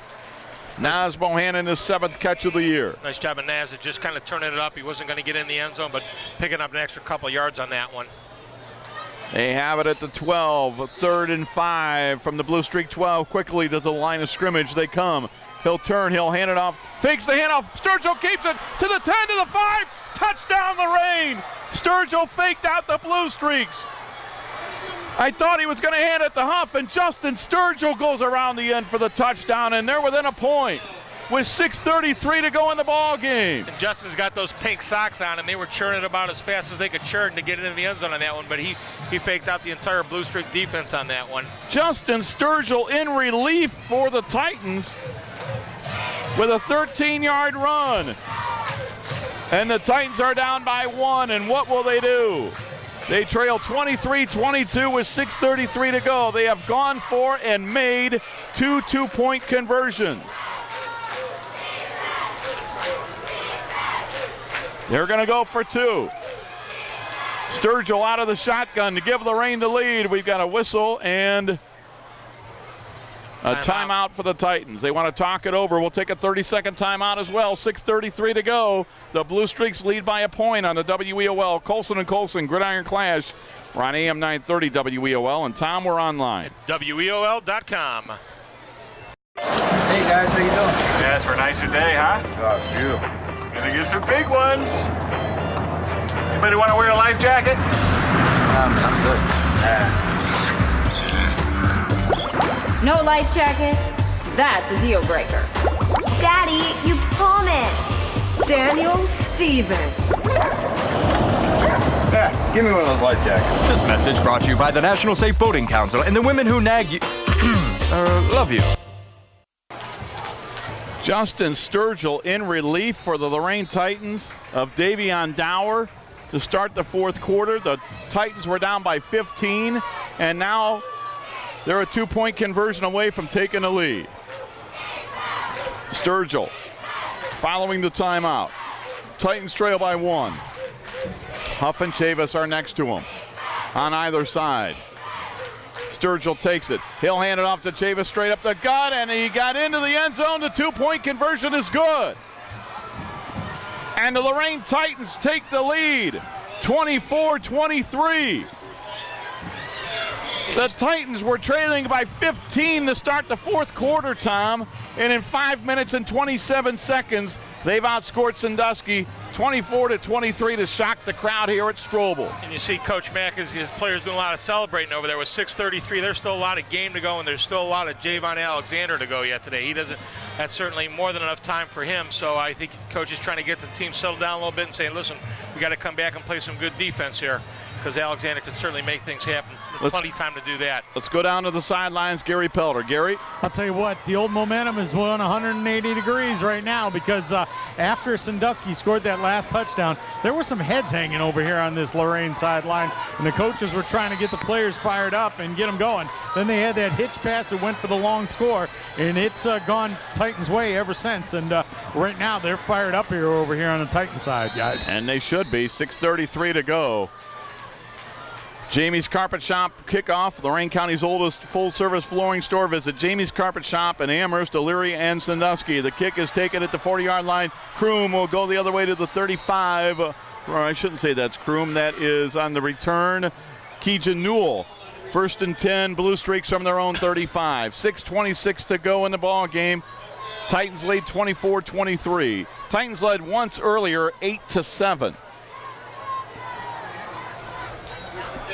Sandusky undefeated at 6-0. Lorain 4-2. A huge game with playoff implications for both teams in this one.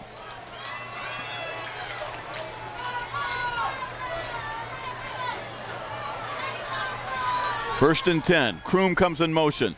Alexander fakes it to him. He's going to keep it across the 35. Breaks one tackle, and he's brought down at about the 38-yard line. A short gain. Chavis on the stop. You can't help but get the feel that Javon Alexander wants to take the game over right now. Just watching him carry the ball right there, he really wants to take it over right now. Javez. Thank you, Javon. 2nd and 7.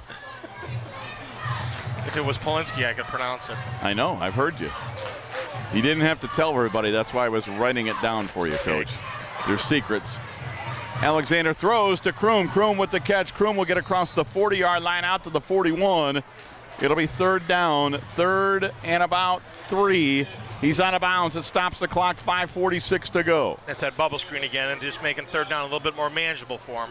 Don't forget, Max Corso He kicked a 30-yard field goal earlier. He kicked that one relatively easily. I would think that he's a weapon from 35 yards in for Sandusky. Certainly is. But they've got a long way to go to get there. They have a 3rd and 3 from their own 42 with 5:46 to go in the ball game. If you're just joining us, Lorain 24, Sandusky 23. Kroom in motion. Alexander fakes the handoff to him. He'll keep it. Alexander with a first down across midfield into Sandusky territory, or into Lorain territory. 1st and 10, Blue Streaks. And that's just the old quarterback sweep. Nice big number 58. You don't have his name on the roster, getting out in front of Javez on that one. And for the Lorain Titans, that time on the stop was Dakota Mincy. 1st and 10, Blue Streaks from the Lorain 47. 5.5 minutes to play in the ball game. Titans lead by a point. These two longtime rivals. For now, tonight is the end of this series. Hopefully they can renew it someday. We got a penalty flag, delay a game on the Blue Streaks. That'll cost them 5. One of the few high school stadiums that has the huddle clock here. Look into both end zones. It's a delay a game on the Blue Streaks. It'll be 1st and 15 from their own 48. 5 minutes, 10 seconds to go, clock running. The Nick Abraham Auto Mall postgame show following this one. Titans trying to hang on and give Sandusky their first loss in 2016. The Blue Streaks trying to get a 4th quarter comeback to remain undefeated. Alexander brings the offense to the line of scrimmage, empty backfield, back to throw. Has time, now being flushed out of the pocket, rolls to his left, tucks it under and runs, shakes the tackle, gets to midfield, stays on his feet, brought down at the Lorain 48. Basically did all that to get back the 5 yards they lost on the delay of game. Keeps the clock going. And he's elusive. I mean, the Titans had 3 or 4 shots at him. He still picked up 5 on it. Sandusky has all 3 timeouts remaining. Lorain has 1 timeout remaining. 4 minutes, 20 seconds to go in the ball game. 2nd and 10, the line of scrimmage from the Lorain 47. Tom, this has been fun tonight. This has been a fun, well-played, good game by both teams. Really, and a couple times we thought it was kind of getting away. It came back. Very exciting game tonight. Keith Williams lines up on the far side of the field. Empty backfield with 5 receivers. Kroom now comes in motion. He'll line up next to Alexander. Alexander will take it. He'll fakes the handoff to Kroom, keeps it. Trying to get to the outside. They turn him inside. He'll get about 5 yards to the 43. Boy, nice job of planting and getting back inside on that, seeing that there was nothing outside and picking up positive yardage on that. Another big 3rd down, 3rd and about 6. I think you're in 2-down territory here automatically. Carlos Chavis on the stop. Line of scrimmage is the Lorain 43. 3.5 minutes to go. 3rd and 6. Alexander back to throw. Throws. Kroom has it at the 45. Kroom to the 40. He'll be shy of a first down. He gets knocked out of bounds. Let's see where they mark him. They've got to get to the 37, and they are going to mark him out of bounds. We're waiting for this. Boy, good spot over here. It looks like he's got it. He thought he was short, but got a pretty good spot by this linesman over here. They're going to have to bring the sticks all the way across for a measurement. They're going to call for the measurement, as Tom told you. As we await that measurement, want to remind you that coming up in the Nick Abraham Auto Mall postgame show, we've got the Lorain County Community College Player of the Game and the Hickory Nut Tough Nut. And should Lorain hang on and get a win, we'll get a conversation with Dave McFarland whether he likes it or not. They're going to stretch the chains.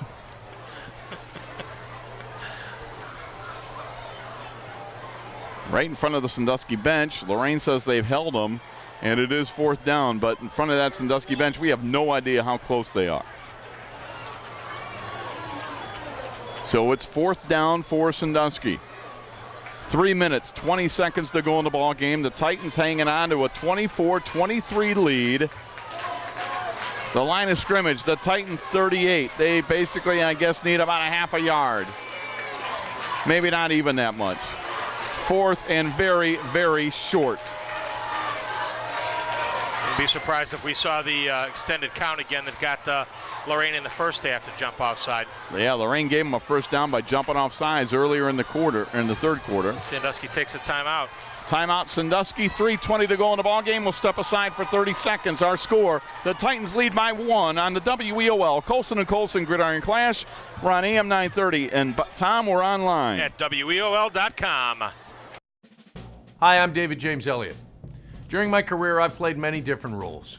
One of the closest to my heart was that of a naval officer. That's because away from the studio, I'm passionate about supporting our nation's veterans. As chairman of the VA's National Salute to Veterans Patients, I urge you to volunteer at your local VA medical facility. If you can't do that, please consider an online donation to benefit our veterans. Go to the website on your screen and be a VA volunteer. Well, Joe Bach, who's here filming for WLCS TV 20, using our audio, tells us during the timeout, Rob, they are 2 feet shy. 4th and 2 feet, according to Joe Bach from WLCS TV 20. Of course, you can watch tonight's game on WLCS TV 20, home of Lorain City Schools Television. 4th and short for Sandusky, out of the shotgun. Alexander takes it. Alexander keeps it. I don't know. I don't know if he got it or not. Bohannon with the stop. Where they're marking him, he didn't get it. He did not get it. Lorain holds. They lose a half a yard. The Titans are going to take over 1st and 10 from where those sides. Yes, and now they indicate it. First down, Lorain. And he just slipped on the fake handoff exchanger. He would have had that very easily. That's the first time tonight we've seen that out of him. I think he was a little anxious on it, wanting to pull the ball out to try and pick up the first down. He just slipped and fell on the turf. Let's go to Gary Pelter. Gary. Huge defensive play by Lorraine, and Naz Bohannon coming up with a big play right there. And right now, the Titans have to gather themselves offensively, realize there's still 3 minutes and 14 seconds left. They need to get a couple of first downs here, guys, to wrap this one up. And I believe Sandusky with 2 timeouts remaining. Correct. 2 timeouts. 3:14 to go. Sturgill in relief in the 4th quarter. Justin Sturgill out of the shotgun. He'll turn, hand it off to Huff. Huff over to the left side. Huff will get to the 40. It's a gain of about 2. The Blue Streaks with 2 timeouts. Will they use one here? They do not. Lorain 24, Sandusky 23. The Blue Streaks led 23-8 as we open the 4th quarter. But Sturgill to Brooks for 65 yards turned the game around and made it a 1-score game, and then Sturgill on a 13-yard run, and they made 2 two-point conversions to turn a 15-point deficit to a 1-point lead. 2:40 to go. 2nd and 8 from their own 40. Sturgill out of the shotgun. And he'll hand it off straight up the gut to the 45, out to the 48-yard line, close to a first down. Joe Bach says they've got a first down, and indeed they do. And the advantage here is that with the huddle clock, as Sturgill's looking right in the end zone at the huddle clock, he waited till 4 seconds on the clock to take the snap. They're going to milk every second out of this if Sandusky's not going to use their timeouts. 1st and 10 from the 48, from the 49 for Lorain. 1st and 10 from the 49. 2:15 to go, clock running. Out of the shotgun. Sturgill awaiting it. He'll turn, he'll hand off straight ahead. Chavis gets into Sandusky territory down to the 47. Now Sandusky's going to use one of those timeouts. And they do with 1:57 to go. We'll take a timeout as well. The Titans lead by 1 with 1:57 to go in the ball game. You're listening to the WEOL Colson and Colson, a Gridiron Clash. We're streaming live on AM 930 WEOL and WEOL.com. Our little superhero looks pretty happy. Yes, he does. I've been teaching him that eating healthy will make him grow up strong. It's so important that we both encourage him to eat healthy and exercise regularly, and that we live that way in front of him. You know, it's never too early to start. I wish I'd eaten healthier when I was his age. Yeah, maybe if you had, you would have developed some special powers also. 92% of kids and teens have a poor diet, but you can change that. Teach your kids the importance of healthy eating in a language they can understand. 1:57 to go. Sandusky 1 timeout remaining for Lorain. With 1 timeout remaining, the Titans would get a ton of computer points if they can hang on and win this one against the undefeated Sandusky Blue Streaks. 2nd and 6 from the Sandusky 47. And Sturgill hands it off to Huff. Huff inside the 45. Huff down to the 44. It'll be 3rd and 3. Minute 52 to go. Blue Streaks take their final timeout. We'll step aside as well. 1:52 to go. Titans lead by 1. You're listening to the WEOL Colson and Colson Gridiron Clash on AM 930 WEOL. And Coach at WEOL.com. Ohio State is saving lives every day. This is Ohio State. We're the economic engine of the state. A major employer. Over 60,000 students. We're on the forefront of cancer research. An educational core of Ohio. Impacting tens of thousands daily. Our alumni organization is nearly 500,000 worldwide. This is Ohio State. This is Ohio State. Ohio State. This is the Ohio State University.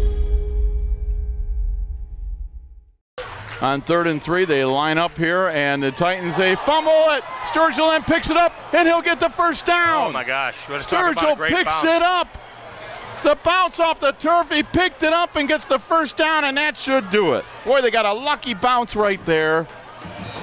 Sturgill comes in. He fumbled that ball on the exchange. He got a lucky bounce right back to him, and he ran straight ahead and gets a first down, and the Blue Streaks are out of timeouts with 1.5 minutes to go.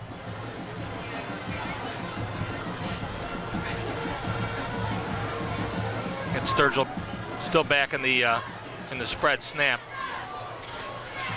And they're going to turn and hand it off to Huff. Huff will get down to the 33-yard line. Blue Streaks cannot stop the clock. 1:15 to go. I don't know they really ever come under center, so they can't take the quarterback center exchange here to take, and that's what Coach Mack's trying to tell them right now. Can you get underneath and just kneel and take the victory snap?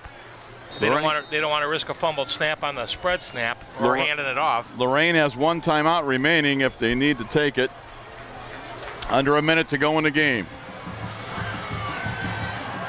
And it looks like they are going to line up to kneel.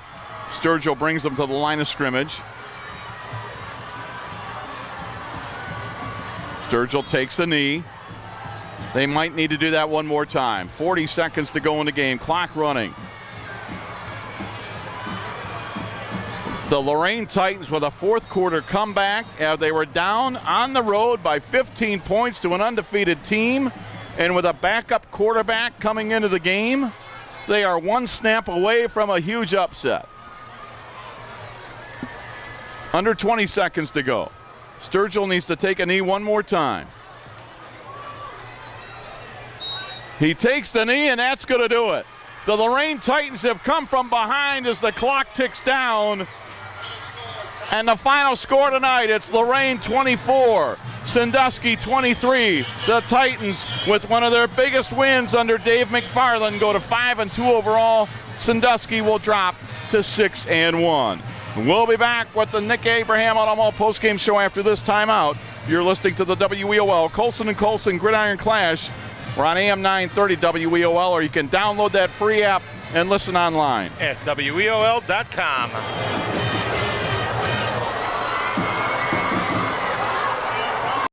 Hi, my name is George Click. I'm 16 years old and in 10th grade at Lorain High School. I'm studying video production through Lorain High's Career Tech Education program.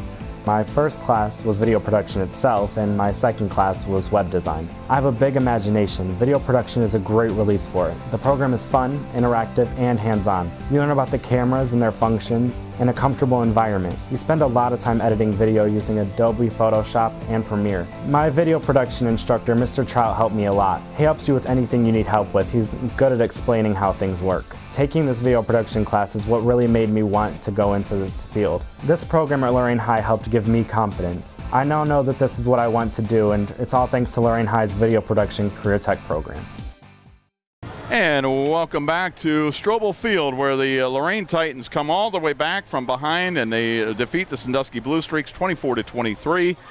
The Titans with a win go to 5-2. Sandusky suffers their first loss. They drop to 6-1. We recap the score. Let's recap all the scoring. For those of you who are listening to the Indians and didn't have us at the beginning of the game, let's just recap the scoring in tonight's ball game. After one quarter, Lorain led 8-7. At halftime, it was Sandusky 13, Lorain 8. Sandusky outscored Lorain 10-0 to go up 23-8 after 3 quarters, and it looked like the Blue Streaks were going to go undefeated, but Sandusky, or I should say Lorain, with a fourth quarter comeback of 16 points, defeats Sandusky by a point, 24-23. 4:08 to go in the first quarter. Kroom with a 2-yard run. The point after by Corso was good, and Sandusky led it 7-0. 4:15 in the first half. It was Chavis, a 47-yard run. 2-point conversion by Mincy. Lorraine led it 8-7. 37 seconds to go in the half. Alexander to Kroom from 38 yards out. The 2-point conversion no good, and at halftime Sandusky led 13-8. 3:03 to go in the third quarter. Corso, a 30-yard field goal, made it 16-8 Sandusky. With 25 seconds to go in the third quarter, it was Alexander on a 34-yard pass to Williams. Point after was good, and Sandusky was cruising, leading 23-8. But then Justin Sturgill came into the ball game in relief of Davion Dower. He came in from the slot to run quarterback in the fourth quarter. He hooked up with Brooks, 65 yards at 10:29 to go in the fourth quarter. 2-point conversion was good, made it 23-16. And then it was Sturgill on a 13-yard run, 6:33 to go, made it 23-22. 2-point conversion by Carlos Chavis, and Lorraine had the improbable come-from-behind win at 24-23. We await Dave McFarland as we're going to get a conversation with the victorious head coach, and there he is. And Dave, boy, what a come-from-behind win. You got to be thrilled with this one tonight. I don't know if you can see me down here on the field, Rob. Coach McFarland passed me off to one of his other coaches, Eddie Hall here, so we're going to have him take the headphones. You can ask him a couple questions. Coach McFarland passed him off, and he ran away the other way, guys, on me. But trip him. But I got somebody here for you. Hang on. All right, so put this on. All right, well, hang on a second. I believe we've got Coach Hall with us, and Coach, just we'll talk about the fourth quarter comeback and the decision to put Justin Sturgill in at quarterback. Yeah, I do apologize. I'm not Dave McFarland. Oh, don't apologize for not being Dave. You're all right. Yeah. No, actually, offensive coordinator, and I actually had the opportunity last year to see Justin Sturgill up close because, I ended up coaching him, and I just knew he had what it took to and the moment wasn't too big for him, so we decided to go it after the second or third fumble, and he rolled with it. I'm really proud of him. And it seemed like the play that got the game turned around was that pass to Brooks down the sidelines for 65 yards to get you guys within a score. Could you feel the momentum shift at that point? Oh, greatly. I mean, anytime our kids can feel a little bit of that momentum, they're ready to roll. So it was an exciting moment, and it was great to see smiles on their faces. And Coach Hall, when you guys fall behind twice in this game, 7-0 to begin, you come back, then you fall behind again, and you're down by 2 scores. Is that what you and the staff are most proud of, that you overcame the adversity, came from behind with that fourth quarter comeback? Exactly. There's nothing more important than that. Our kids are learning to win, and it's at life. When things are down, you keep fighting and you make your way out of it. And football aside, that's the most important thing, and it's the thing we're most proud of. Coach Tom Evans here. Talk to me about the mindset and the difference in the calling plays with Sturgill at quarterback versus Davion. Obviously, Sturgill's not the same threat to run the zone read. Looks to be a little bit better throw. Talk to me about just getting into that mindset when you change quarterbacks, about the play calling. Again, I'm super lucky because I coached him last year at the JV level, and so I kind of knew what he had, and we've repped him all year, and he's not the same threat. He's not as big, he's not as strong, but he is really witty, and he's a smart football player, and so I knew that we could run a little bit of that, and he'd be able to pull it, and I knew he felt really comfortable with throwing our 3 routes, and that's what he did down to Day. Coach, if you go ahead. Sorry, Tom. Eddie, I want the truth on this one now. On the touchdown run, did he have the zone read option, or did you call him to keep on that? Oh, he completely had the zone read option. I promise you. I would have screamed. I'd have never told him to take it. Okay. Coach, defensively, you guys are going up against a Sandusky team that averages 38 points a game this year. Alexander, their dual threat, an unbelievable quarterback. But your defensive effort to keep you guys in the game, because for 3 quarters, you only had 8 points. Can you talk about the defensive effort and what you did to pretty much contain Alexander and company for 4 quarters? Well, hats go off to our whole defensive staff headed up by Jeremy Wilt. And our players really buying into the program this week. We worked really hard on containing him. We have a couple players who, like our Zion Cross, that we allowed to go there and run around so they could really simulate and know how to do it. And again, that kid is special, so you can never really simulate how great he is, but we worked really hard and felt really comfortable with the game plan. And you know what? When the kids buy in, there's really anything you can do. And Coach, 5 wins in a row now, and I think some of those wins, people are going to say, well, earlier those teams weren't very good, and Lorain won those games because they're playing teams that aren't as good. But what does tonight's win say when you're on the road to defeat an undefeated Sandusky High team? Yeah, it validates everything that we've been doing. I mean, it truly does. This is a great team having a great year at a great home venue, period. It was a special win for us. It's a big one in the consolidation of Lorain High School and being able to take care of that. I mean, the kids are excited. I'm telling you, it's seasons are long, you guys know, and to see the smiles this late in the year at Lorain is nothing better. 3 for 3 on 2-point conversions, and ultimately that's the difference in the game. Yeah, we worked them all week. I'm really glad they worked. Well, Coach, congratulations. Go enjoy it with the kids. Tell McFarland he owes us one. But 5 in a row, you guys get to 5-2. I'm sure it's going to be a great bus ride and get ready for Maple Heights next Friday. But congratulations. What a fourth quarter comeback. Thanks a lot. We appreciate you guys, too. It's awesome having you guys out here and the kids getting to see it and just everything you guys do for us. Thank you. Well, it's our pleasure. That is assistant coach Edmund Hall of the Lorain Titans, and the Titans win it by a score of 24-23. This has been a production of Lorain City Schools, TV 20 WLCS. To purchase a high-quality copy of the program you just viewed, please call Lorain City Schools Television at 282-8400.